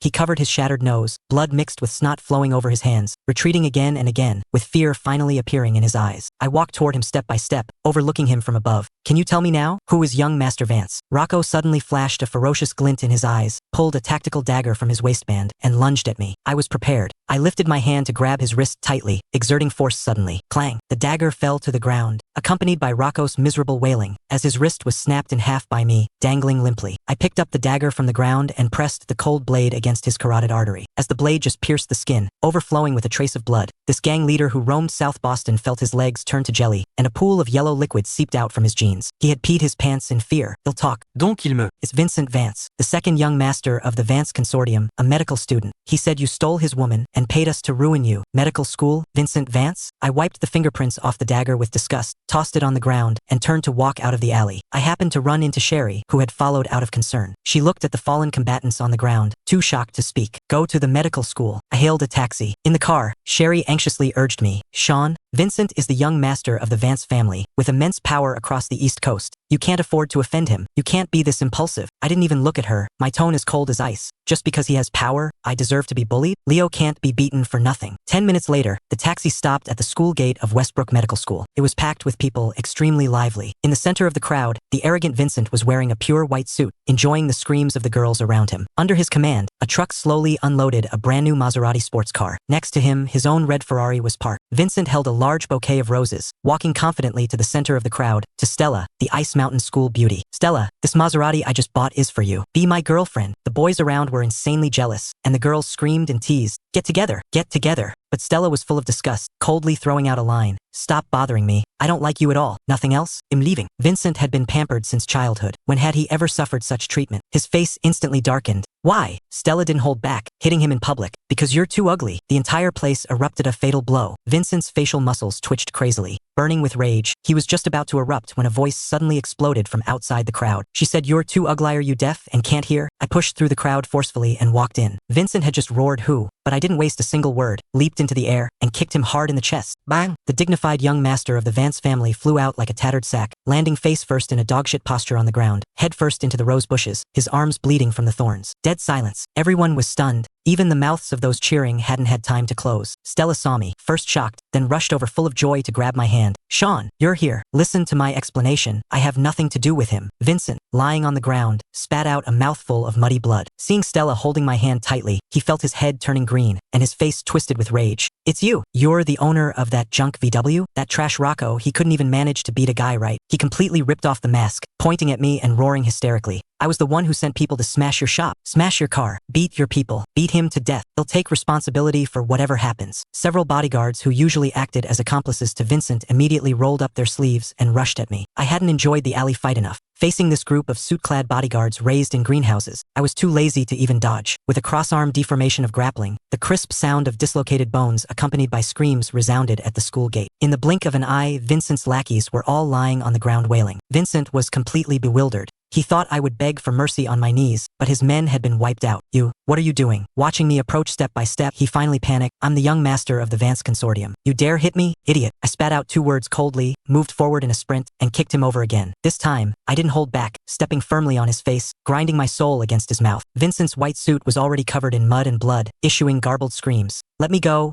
Otherwise, it'll make you disappear." I exerted force under my footbang. Vincent rolled several times on the ground, spitting out a mouthful of blood, accompanied by 2 broken front teeth. "Pity, only 2 teeth dropped." I sneered, turning my gaze to the Ferrari and the brand new Maserati parked nearby. "You really like smashing cars, right? You beat my brother, so I beat you. You smashed my car, so I smash your cart. Hat's fair, right?" Under the horrified gaze of the entire faculty and student body, I walked to a heavy cast iron trash can welded to the ground by the roadside. I took a deep breath, and the muscles in my arms suddenly exerted force. Accompanied by the ear-raking sound of metal tearing and concrete bricks shattering, I forcibly uprooted the several hundred-pound cast iron trash can. "WTF? Is this even human?" The surrounding American college students gasped, retreating in fear. I carried the heavy trash can, walked to the Ferrari, held it high, and smashed it down. Bang! A deafening roar. The Ferrari door instantly severely dented and deformed. I didn't stop, hoisting the trash can high again. The windshield shattered, the hood dented, the headlights burst. In less than a minute, this supercar worth several $100,000 was completely reduced to a pile of waste iron emitting white smoke. I turned and walked toward the brand new Maserati tied with red silk ribbons. After a few terrifying dull thuds, this confession tool, originally intended for showing off, also turned into scrap metal. I casually tossed the twisted trash can onto the roof of the scrapped car, clapped the dust off my hands, and looked at Vincent, who was limp on the ground, smiling slightly. "So, smashing cars really feels like these. It's quite satisfying." Vincent looked at his luxury cars with vacant eyes, shaking with rage, but didn't dare even let out a fart. Stella ran over with tears in her eyes, holding my hand. "Sean, run. Before the Boston police arriveth, the Vance family really won't let you off. It's already come to this, why run?" I wiped a tiny scratch on the back of my hand caused by glass, and turned to look at the hundreds of onlookers who were scared silly. "Trouble, everyone? Who has time to help me? Dial 911. The whole scene turned to stone. One man crushed 7 or 8 bodyguards, tore apart 2 supercars with bare hands, smashed the front teeth of a tycoon's son, and then asked passersby to call the police to arrest himself. What kind of lawless desperado is this? Not long after, the ear-piercing siren sounded, and BPD Boston Police Department cars blocked the scene. The sergeant in charge got out of the car, saw the debris on the ground and 2 scrapped supercars, and was dumbfounded. Seeing me, he was startled. "You did this?" Perfect timing. I took the initiative to extend my hands, smiling. I found the person who smashed my shop. I beat the people on the ground, and I smashed these 2 cars. All the faculty and students present are my witnesses. The police were completely perplexed by me, their mouths twitching crazily.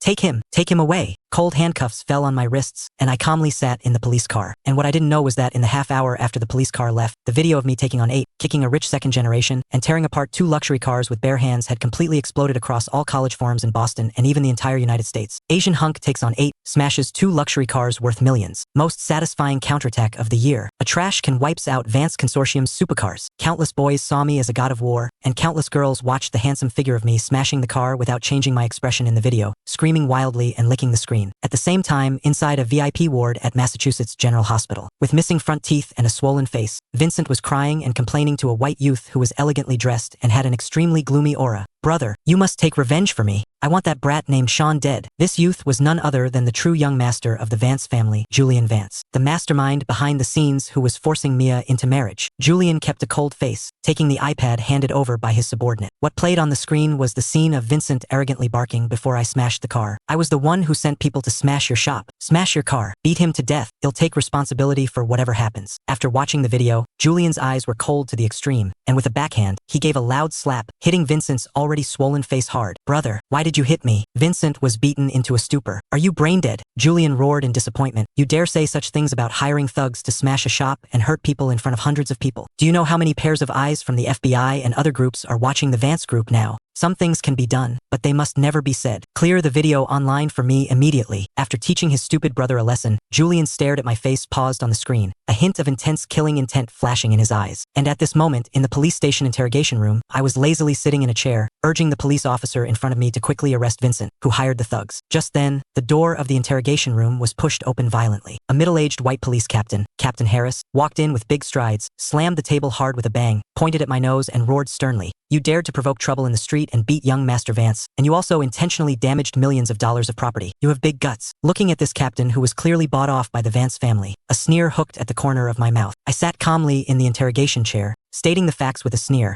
Vincent hired thugs to smash my shop and beat my people. I went to him to ask for an explanation. He publicly threatened to kill me and commanded 7 or 8 people to surround and beat me, so I fought back. Hundreds of faculty and students can testify this is called legitimate self-defense. Seeing that I was unhurried and even knew the law, Captain Harris' face darkened to the extreme. He gave a wink, and the young officer next to him understood. He didn't just walk over and shut off the interrogation room surveillance camera directly. He also locked the door tight. Not young, but quite sharp-tongued. Harris grinned, took off his police jacket to reveal his fleshy frame, and fished a pair of special no-trace riot gloves from the drawer to put on. Since it's mutual assault, how can you have no injuries? Don't worry, I guarantee that after this glove hits you, even the medical examiner won't be able to identify the injuries. Don't blame anyone but yourself. You offended the Vance family. Before the words had faded, he threw a heavy punch at my face. The corner of my mouth tore instantly, and a thick smell of blood surged into my oral cavity. I spat out a mouthful of blood and slowly raised my head, a raging, repressed fury igniting in my eyes. The interrogation chair in a police station is usually welded with thick iron pipes to confine suspects. But Harris didn't know that I, having swallowed the system's super vitality serum, with a physique far exceeding human limits, and having just integrated the max level MMA unarmed killing technique, was now a Tyrannosaurus Rex bound by chains. I took a deep breath, the muscles in my arms bulged instantly, and the veins coiled like horned dragons. I exerted all my strength and struggled outward violently. Bang! Accompanied by the ear-raking sound of metal tearing, the thick iron pipe confining my arm was forcibly snapped by me. Rough raw iron scratched my arm, bleeding profusely, but I didn't even look at it. I stood up abruptly, covered in arm blood and cold handcuffs, like a god of death, staring at Captain Harris, who had lifted his fist and was stunned in midair. Harris was scared back 2 steps by my beast-like gaze, eyes wide with terror, but I didn't give him any chance to react. I bent my arm into an elbow and smashed it into his chest like a cannonball in a fierce Muay Thai elbow strike. Through a dull sound, Harris' massive frame of nearly 200 pounds was directly blasted away by me. He fell to his knees on the ground, clutching his chest in pain, his face turning liver-colored, unable to even catch his breath. The young officer nearby was scared crazy, fumbling to pull out his baton and yelling, "Freeze, idiot!" I sneered, accurately hooked the heavy iron interrogation chair that had just been snapped off by me with my toe, and kicked it out like a football. Bang! The interrogation chair smashed accurately onto the young officer's lower leg. Accompanied by a shrill scream, he knelt heavily on the ground, leg bone in excruciating pain, his features completely distorted. I walked up slowly, stepped firmly on his hand holding the baton, and applied slight pressure to crush it. You dare say I assaulted the police? The monitoring was turned off by you, and the door was locked by you. I'm a powerless college student wearing handcuffs. What can I use to beat you 2 professionally trained Boston police officers? I turned to look at Captain Harris, who was still gasping for air on the ground, walked over, and kicked him hard in the chest again. Do you 2 deserve to wear this uniform? Just as the 2 corrupt cops were wailing on the ground, the door of the interrogation room was suddenly pushed open from the outside. Police Chief Smith, the number 1 of the local precinct, walked in. Seeing the mess, his face changed drastically. Harris seemed to have seen a savior, crawling toward him, pointing at me and crying, "Chief!" This kid violently resisted arrest and beat law enforcement personnel. But before Chief Smith could even react, a young man in a tailored suit pushing gold-rimmed glasses walked out from behind him. A weak college student, wearing handcuffs, beating 2 professional police officers, and even capable of tearing apart an interrogation chair with his bare hands? Don't you think this sounds ironic? The man pushed his glasses, walking to my front. "Hello, Mr. Sean. I am Ethan, chief lawyer of the Boston Harvey law firm." I was stunned. Lawyer Ethan? Isn't this the biological uncle of my cashier, Sherry? Without a second word, Lawyer Ethan took out his iPhone and started recording my bleeding arm in HD. His tone as sharp as a knife.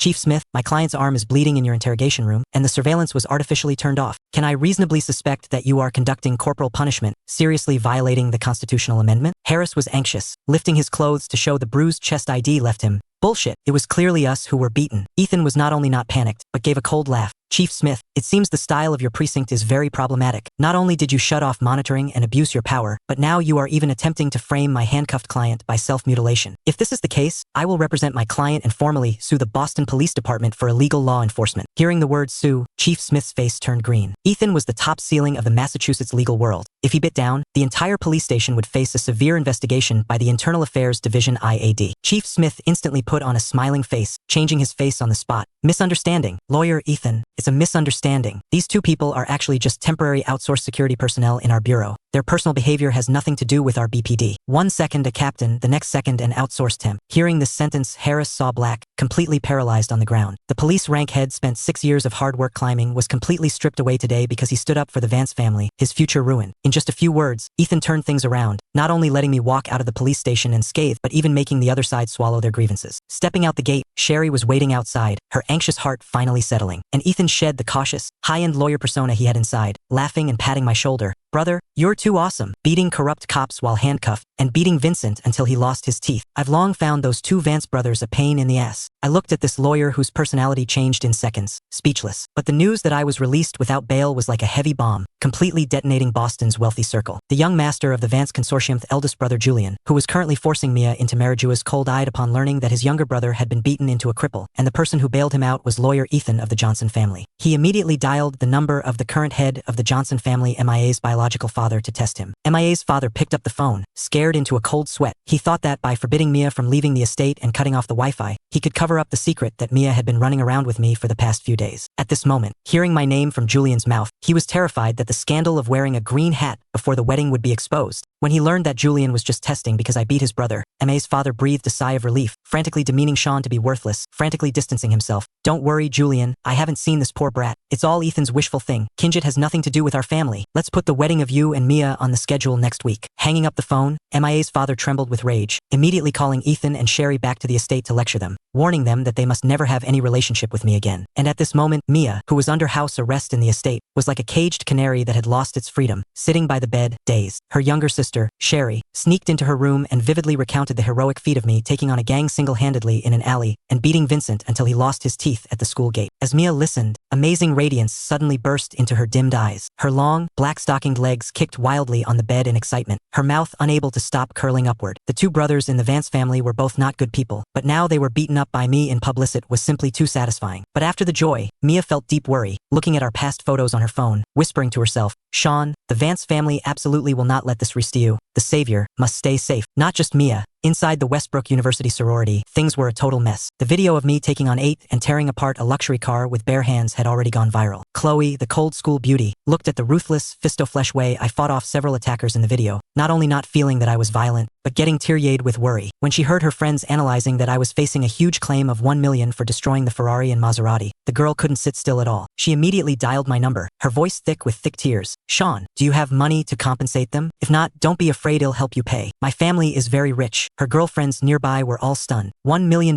in cash. Chloe was going to pay for me without even blinking? Where was the cold school beauty? This was clearly an ultimate rich woman with astonishing financial power. Hanging up the phone, a warmth washed over my heart. But before this warmth could even settle, an urgent call from my academic advisor poured a bucket of cold water on me. Just as I stepped into the school gate, the advisor handed me a cold letter. Notice of expulsion for Westbrook University student Sean Adams. The school will officially broadcast the announcement to the whole school tomorrow. You pack your things. You offended a consortium you shouldn't have. There's nothing to be done. The advisor sighed, full of regret. The Vance family's retaliation came even faster than I expected. Since they couldn't move through legal channels shielded by lawyer Ethan, they directly pressured the Ivy League school's board of directors to cut off my education. I calmly took the expulsion form, a sneer hooked at the corner of my mouth. Vance family, right? Since you are in a rush to find death, then don't blame me for flipping your table. Back in the dorm, I calmly told the brothers about being expelled. The fraternity, which had just been cheering frantically for me beating up a rich second generation, fell into dead silence. Roommate Luke was so angry he kicked over a chair, cursing the school board for being unfair. But soon, these loyal brothers patted my shoulder and comforted me. It's just a university diploma. Sean, you were born to be a wolf of Wall Street who needs a damn diploma. Looking at this group of hot-blooded brothers, heroism surged in my chest. Since there was no place for me in the school, I would completely let go and complete the system's tycoon challenge. Brothers, let's drink until we drop. It's my treat today, let's go to my newly opened shop. I waved my hand and issued the assembly order in the iMessage group. In the evening, I led the group of fraternity brothers and marched grandly toward the outside of the university town. When the neon sign of Sean's Texas Barbecue lit up in the night sky, the brothers were all stunned. This was a 2,000 square foot storefront with top-tier renovation. I took out scissors to cut the red ribbon. Grand opening. Sherry stood in front of the store, wearing a custom-made black apron, clean and capable, with several part-time beauties. The brothers photographed the stunning scene and posted it frantically on Instagram and Snapchat. And just 10 minutes after Sherry's photo was exposed online, the system's heaven-defying grand opening traffic buff exploded completely. WTF, the cold talent of the business school, Sherry, is actually a cashier at that shop. Brothers, grab your gear. Charge. I'm going to see my wife. Gemini saw. In less than half an hour, a dark, swarming mass of university students surged from the end of the street. Originally, the boys had all rushed over to catch a glimpse of the campus belle, but the moment they stepped through the door, they were all physically hooked by that rich, soul-piercing aroma of Texas secret recipe barbecue. Could the system's $5 million top secret recipe possibly be a hollow reputation? The smoky charcoal fire, the sizzling, oil-dripping Texas brisket, and the novel experience of grilling the meat themselves instantly transformed this group of students who had come to hit on Girl Cinto a frenzy of gluttonous food warriors. Oh my god, this meat is insane. Turns out I'm a barbecue genius. Boss, give me another 5 pounds of beef ribs and 2 pitchers of craft beer. Orders flew thick and fast. Tables were packed inside and out, dozens of them, and the place was bursting at the seams, the atmosphere boiling with smoke and fire. Even passing Boston citizens, caught by that domineering fragrance, seemed enchanted and unable to walk away, joining the queue for a seat. It wasn't until midnight that the last batch of customers finally dispersed. Sweat beaded on Shirley's forehead as her slender fingers tapped furiously on the POS system. Finally, she looked up and reported a number in a trembling voice that made everyone's scalp tingle. Sean, today's total foot traffic was 2,326 people. Because of the opening discount, today's total revenue is $90,714. $92,000. After subtracting the cost of ingredients and labor, my net profit for the very first day of opening was actually over $60,000. This isn't opening a shop, this is freaking highway robbery. At this rate of exorbitant profit, the $5 million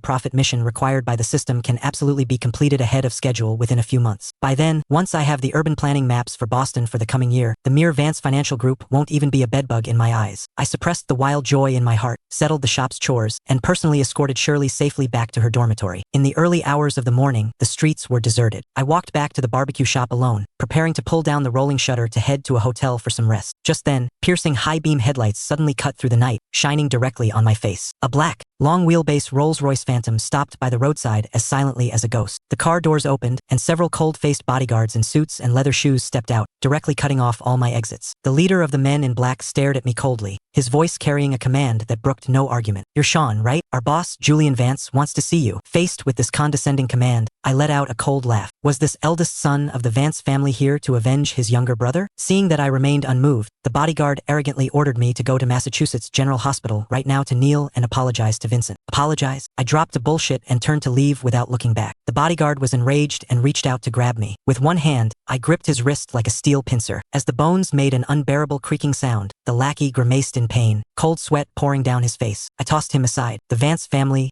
since we've already torn off the mask of civility, let's see who plays the game better. Because it was too late and the fraternity dorm was locked, I simply opened a presidential suite at the nearby Ritz-Carlton to catch some sleep. But I had no idea that by early the next morning, the world outside had turned upside down. Under pressure from the Vance Financial Group, the school had already sent the notice of my expulsion to everyone's campus email. When the news reached the sorority, the Ice Queen campus belle, Chloe, went frantic with worry. The girl thought I was drowning my sorrows or seeking a dead end because of the expulsion. She sprinted all the way to the hotel front desk, used her ID card as collateral, and acted spoiled to coax the room key out of the staff. When she burst into the room with red eyes, she found me wrapped in a down duvet, snoring away. After confirming I was okay, the aloof campus belle didn't leave. Instead, she started simping. Staring at my handsome sleeping face, she was practically drooling. In a moment of madness, she actually took off her shoes and crept into my bed like a little cat. When I woke up in a daze, I felt a soft octopus pressing down on me. I opened my eyes, and we were staring at each other at point-blank range. The air completely froze in that moment. Neither of us dared to move, so we could only rely on our acting skills to pretend to be asleep. It wasn't until the girl's traitorous stomach let out a gurgle that the socially fatal pretend sleep game was declared bankrupt. However, the real Azura field was yet to come. Just as we stepped out of the hotel suite and into the elevator, we bumped heading into a middle-aged white man in a suit hugging a blonde supermodel. This man was actually Chloe's father, Mr. Davison, invisible billionaire of Boston, who had just returned from a vacation in Europe. Getting caught at a hotel with a girl by the future father-in-law, what kind of earthly suffering is this? But to my jaw-dropping surprise, this hardcore father-in-law didn't get angry. Instead, he took us to the hotel cafe. After learning that I had no history of divorce in my family, he actually patted my shoulder with great satisfaction. Young people nowadays are very open, but since you're still in school, make sure to take safety precautions. Chloe was so embarrassed she buried her face under the table. Before leaving, the father-in-law casually took out his phone and transferred $5 million in pocket money directly to Chloe's trust account. Looking at the 8-figure balance in the app on Chloe's phone, I took a sharp breath. Good lord, this girl isn't just a top-tier campus belle. She's a literal super rich heiress. Chloe even told me with a blush, "Sean, if you ever run out of money, just tell me. They'll take care of you." The taste of being kept by a rich woman is tempting,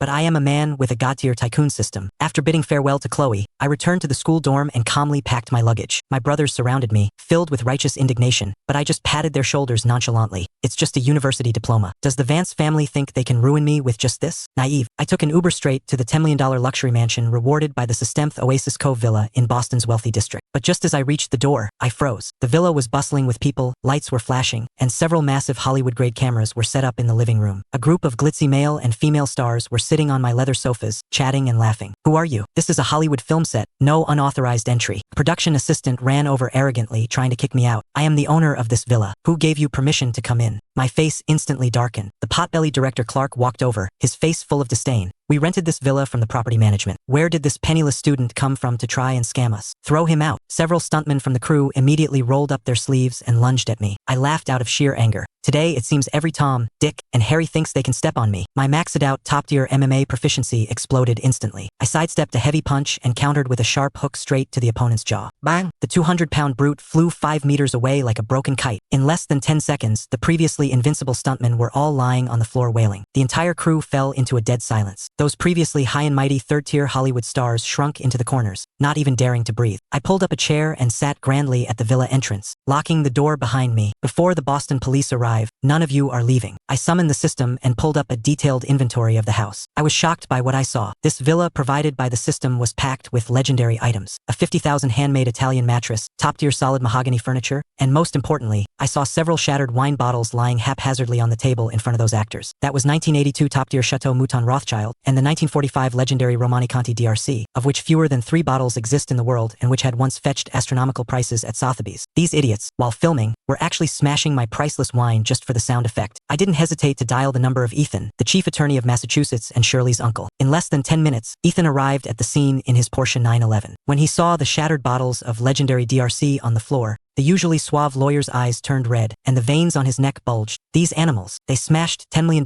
wine. Sean, don't worry. If I don't make them go bankrupt today, my name Ethan is written backward. Director Clark finally realized he had kicked a steel plate. His legs turned to jelly, and he fell to his knees with a thud. But soon, as if catching a final straw, he screamed hysterically at us. "Don't push us too far. This villa was rented to us by the Vance Financial Group's property management, and our crew is an industry of the Vance family. If you offend the Vance family, you won't be able to take a single step on the East Coast." Slap. I delivered a resounding backhand slap that sent Clark seeing stars. "So you're just a dog kept by the Vance family." I wiped my hand in disgust. I even dared to beat up Vincent, the second young master of the Vance Group. "What do you think you are?" Under Ethan's powerful legal pressure, the property manager Kevin was also summoned to the scene. Ethan pinned them down with federal felonies of illegal leasing and grand-scale property fraud in just a few sentences. Preliminary estimates for the damaged furniture and wine totaled a staggering $130 million. In despair, Clark tremblingly dialed the number of the eldest Vance son, Julian. Before long, several black Cadillac Escalades roared to a halt. Julian walked into my villa with a group of bodyguards, his face ashen. This was the first face-to-face confrontation between me and this true behind-the-scenes manipulator of the East Coast. Julian wanted to maintain his air of a wealthy heir, but when he saw Ethan and the $130 million claim in my hand, his eyes twitched violently. He was extremely shrewd. He knew this claim, backed by hidden camera evidence, was a bottomless pit. If he forced himself to protect Clark, the entire Vance Group's reputation and Wall Street stock price would be dragged down. "Young Master Julian, please, save me. You just need to apologize, and you can save me." Clark hugged Julian's leg like a dog. Julian kicked him away with utter disgust. "Get lost. For a piece of trash like you want me to apologize to a poor student? You are nothing but dogs kept by my Vance family. What does your life or death have to do with me?" Those words were the final straw that broke the camel's back. I stood aside with a cold smile, watching this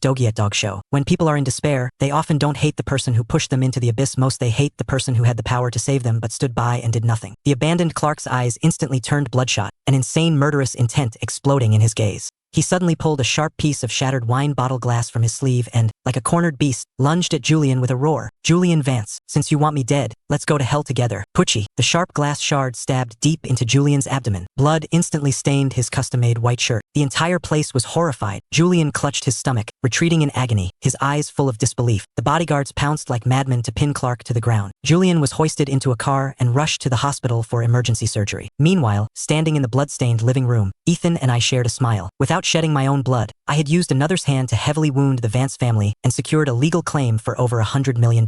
This stab Julian took was truly pathetic. With the Vance family wounded, my career saw an explosive growth. My Sean's Texas barbecue was making over $60,000 in net profit daily, but the deadline for the system's earn $5 million profit task was still too far off. Shirley, the cold genius of the business school and my Gautier cashier, showed her incredible business talent at this moment. Boss, our real core competitiveness isn't the storefront, but that top secret barbecue recipe. Shirley handed me a detailed business plan, her eyes shining. We need to open up brand franchising. Charge each person a $200,000 franchise fee, plus sell them the secret seasoning continuously. This way, we not only transfer the risk, but also recoup tens of millions in cash flow in the shortest time, building the #1 catering brand in America. We will turn it into a heartless capital harvesting machine. I was dumbfounded. This business mind truly worthy of being the system-designated growth-type powerful woman. I decided on the spot to hand the entire responsibility of recruitment and franchising over to her. With my career stabilized, I decided to take the initiative and use my heaven-defying 10x cashback card to fleece the system. This card had to be triggered within an hour of spending, and the perfect timing for that was, naturally, Chloe's 6th confession. I was about to message Chloe, hinting for her to find me. Just then, the doorbell rang. When I opened it, I was stunned. A girl wrapped up like an Eskimo, with even her face covered by a mask, stood outside my door clutching bags of groceries from Whole Foods. Did you get the wrong door? The girl pulled off her mask and glared at me huffily. It's me. It was actually the Ice Queen Chloe. She came to the door voluntarily. For some reason, this girl had gone to the supermarket to buy a bunch of ingredients, swearing she would cook personally to conquer my stomach with food. Watching her change into a small pink apron I found, getting flustered in the kitchen, nearly burning through the frying pan, and tearing up in pain after getting splashed by hot oil, I truly didn't know whether to laugh or cry. The grand ice goddess was actually a kitchen killer. I quickly pushed her aside and took over the wok myself. Chloe just stood there obediently, her beautiful eyes filled with little stars, completely mesmerized. Just as I was plating a dish of steak pasta, Chloe suddenly hugged me tightly from behind, her soft body pressed firmly against my back, and her small head rubbed against me like a cat. What's up? I chuckled. Sean, turn around. She pouted, stomping her feet. As soon as I turned, the girl suddenly stood on her tiptoes, wrapped her arms around my neck, and brought her exquisite, flawless face right up to mine. Mwah, mwah, mwah. She kissed the corner of my mouth 3 times in a row. I was completely stunned. From Stella to Mia, and now to Chloe, I've actually been forcibly kissed by 3 legendary campus belles in turn. Don't I have any dignity? After the kiss, the girl was so embarrassed she covered her eyes, peeking at my reaction through the gaps in her fingers, even unconsciously licking her lips as if savoring it. Just as I was about to speak, she zoomed out of the kitchen like a startled rabbit. After eating and drinking her fill, Chloe slumped in her chair, rubbing her slightly rounded belly. Seeing that the time was right, I prepared to guide her into her 6th confession so I could maximize the benefits of that 10x cashback card. Chloe, shouldn't you do something productive now? I hinted wildly for her to confess. As a result, the girl's face instantly turned as red as a ripe tomato. She hesitated for a long time, looking at me with eyes that seemed to pull at my heartstrings, and then she actually pulled a small square box out of her pocket. Sean, I know boys always have certain thoughts during puberty. If you really want to, I won't refuse you. It's just, I didn't know your size, so I just grabbed a box of Trojans from CVS. The air completely froze at that moment. Looking at the unopened box of safety measures in her hand, I nearly coughed up a lungful of blood. What kind of garbage is inside this girl's head? I asked you to confess. Who the hell asked to do that kind of productive work with you? With a forehead full of black lines, I snatched the small box and threw it aside. Chloe, can you be more positive? I'm asking you to confess to me. Chloe finally realized her mistake. So embarrassed she wished she could find a hole to crawl into. She quickly took a deep breath, clasped her hands, and looked at me with eyes full of expectation. Sean, I like you. Let's date. Ding. Chloe's 6th confession. Sorry, Chloe, I can't agree to that, I said, delivering the rejection line with practiced ease. Mission completed. Reward, $5 million in cash. Sweet. But what made me even more caught between laughter and tears was that the rejected Chloe wasn't sad at all. Instead, she gave a happy MMHM. In her quirky logic, as long as I didn't say I like someone else, I was just testing her. She was even calculating in her mind that once the $5 million pocket money from her dad arrived, she would just use the money to keep me. But I didn't have time to be a sugar baby now. After seeing Chloe off, I immediately called my Gautier cashier Shirley, preparing to go on a crazy spending spree to fully ignite that 10x cashback card. Shirley, if we want to quickly hit $5 million in profit for the barbecue shop, how do you think we should do it? I asked tentatively in the Uber. The result was that this high-cold business school talent gave me a direct lesson. Relying on a single single shop is too slow. We need to build fame and open up brand franchising. Shirley pulled a map of Boston and a MacBook out of her Hermes bag,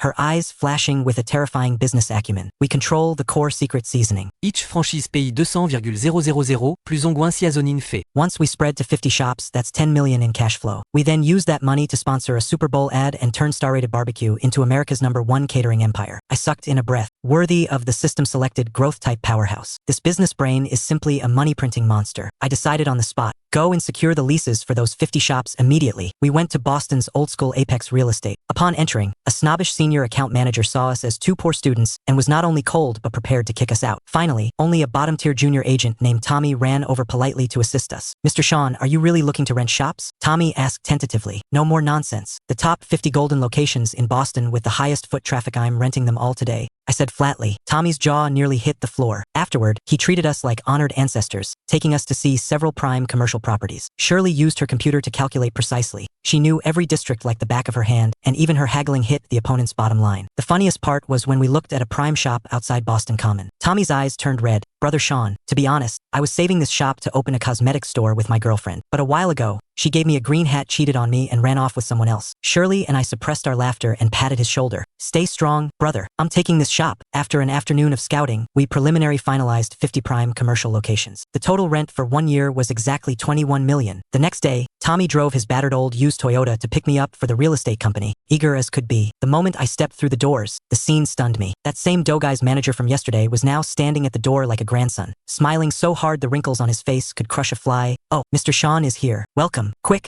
get Mr. Sean some coffee." I didn't even look at him, pointing directly at Tommy behind me. "No need. I only want Tommy to handle the procedures." Tommy was glowing with excitement and blurted out, "Yes, Daddy, Sugar Daddy, this way please. The contracts are already in the meeting room." My mouth twitched. Nowadays, for $1 million commission, an American youth's integrity can truly shatter into pieces. In the meeting room, my hand grew tired from signing. Finally, I placed my name on 50 lease contracts. The manager held the card machine with both hands, bowing respectfully before me. Beep. Transaction successful. 21 million paid in full instantly. The entire Apex Real Estate erupted. Getting that massive commission, Tommy was moved to tears and led the cheer. "Daddy is mighty." Following that, from the manager to the employees, dozens of people in the company bowed 90 degrees in unison, shouting, "Boss is mighty." I suppressed the embarrassment, but my heart was soaring. But what truly sent me to heaven was the system prompt that followed in my mind. 10x cashback card triggered successfully. 210 million in cash has been deposited into the host's account. Looking at the string of zeros in the text message on my phone, I took a deep breath. In just a few months, I had gone from a poor student to officially joining the ranks of billionaires. The Vance Financial Group, in front of my 210 million out of thin air cash flow, they are nothing. Walking out of the Manhattan-style skyscraper, I felt it was time to get a car for myself and Shirley. A moment later, we arrived at the auto showroom district. "Tommy, if a man wants to buy a car, what's the most exciting choice?" I asked casually. The newly wealthy, commission-flushed Tommy's eyes glowed. "Top-tier supercars, of course. Boss, there's an internal VIP exhibition for Koenigsegg on Newbury Street right now. Are you interested in checking it out?" Koenigsegg? Those Swedish ghost cars that cost millions of dollars. I wouldn't have even dared to dream of them before. Even more ridiculous, Tommy told me the entry threshold for this internal show was extremely high. You had to verify at least 30 million in liquid assets to get in. Let's go. Take a look. With over 200 million lying in my card, buying a supercar is just like buying a cabbage, isn't it? We drove all the way to the Koenigsegg showroom. Coincidentally, the showroom was located on the first floor of the Starlight Building, a Boston landmark. Looking at those 4 giant letters on the roof, I suddenly remembered that the system had once rewarded me with 40 absolute shares in the Starlight Group. In other words, this skyscraper, including the entire Starlight Group, was nearly half my property. I was even more baller than that arrogant Vance family by 100 times. Entering the showroom, the manager stopped us to verify assets. I calmly handed over my black bank card. When the computer screen flashed a balance of 213 million in liquid funds, the manager's legs went weak. His attitude instantly became more respectful than a grandson's, and he handed over a black gold invitation card representing extreme prestige with both hands. In the center of the showroom, a sci-fi-looking, streamlined 4-seater supercar, world's only custom edition Koenigsegg Gemera, was quietly exuding the aura of a beast. Price, 20 million. While I was admiring this divine car, a shrill, biting female voice suddenly came from the side. "Tommy, how did you sneak into a high-class place like this?" Tommy turned his head, his face turning iron gray. It was a heavily made-up woman covered in designer brands, clinging to a middle-aged white man with a beer belly. This woman was none other than Jessica, the gold-digging ex-girlfriend who had cheated on Tommy a few days ago. "Honey, he's the poor loser ex-boyfriend I told you about. He wouldn't even buy me a new iPhone, and now he's here pretending to be at a Koenigsegg show? It's hilarious." Jessica mocked shamelessly, her eyes full of disdain. Seeing Tommy clench his fists in utter humiliation, I let out a cold laugh. Slapping faces? That's my favorite thing. I stepped back half a pace, bowed slightly in an extremely professional and and respectful gold medal assistant posture, and said loudly to Tommy, "Boss, are you satisfied with this car?" That single word boss left Tommy dazed. But he reacted instantly. I was setting the stage for him. Tommy suppressed his shock and pulled out his A-list Hollywood acting skills. He folded his arms, using a tone that was 30% dismissive and 70% nonchalant. "It's alright, how about we just buy it?" "Certainly, boss, but your Rolls Royces and Ferraris in the Beverly Hills garage are already collecting dust. Are you sure you want to add a new one?" I cooperated fully, hyping his status to the moon. Tommy waved his hand with the aura of a true tycoon. "I'm bored of those old cars. Let's get something new to drive around." This dialogue left the gold digger Jessica and her rich sugar daddy stunned. "Keep acting. Just keep acting." Jessica sneered, gritting her teeth. "A $20 million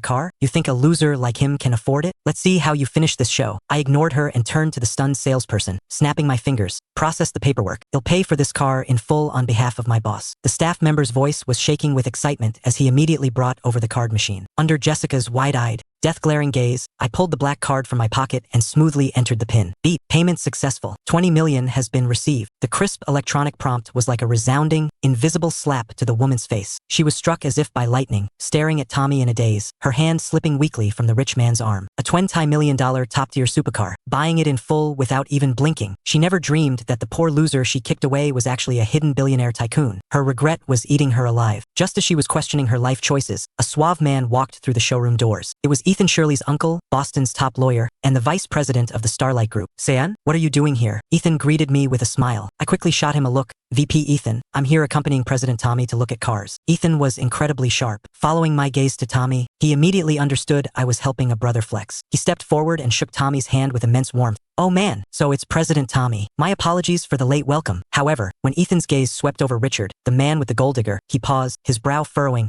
"Aren't you a manager from one of our departments?" The rich man Richard saw Ethan and nearly lost his soul. His previously faked boss aura collapsed instantly. He bowed and scraped as he approached. "VP Ethan, I'm Richard from the sales department." Jessica was completely bewildered. "Honey, who is he?" "Bitch, shut up. This is the vice president of our Starlight Group." Richard was sweating bullets. Ethan's face darkened, and he shouted sternly, "How dare you, using the guise of a rich man to trick women outside, and you even dared to offend President Tommy? Do you think I don't know you're drowning in mortgage and car payments, and you have a wife and kids at home? You're fired. Get out of here right now." The truth was revealed. This thunderous reversal sent Jessica collapsing to the floor in shock. The successful man she had schemed to cling to was not only a penniless worker but a cheating scumbag with a family. And the man she had personally discarded was a billionaire mogul, whom even the group VP had to address respectfully. Richard fell to his knees, weeping and clutching Ethan's leg for mercy, before finally fleeing like a stray dog. Meanwhile, the gold digger Jessica looked at Tommy with a gray, hopeless face, trying to squeeze out tears to win him back.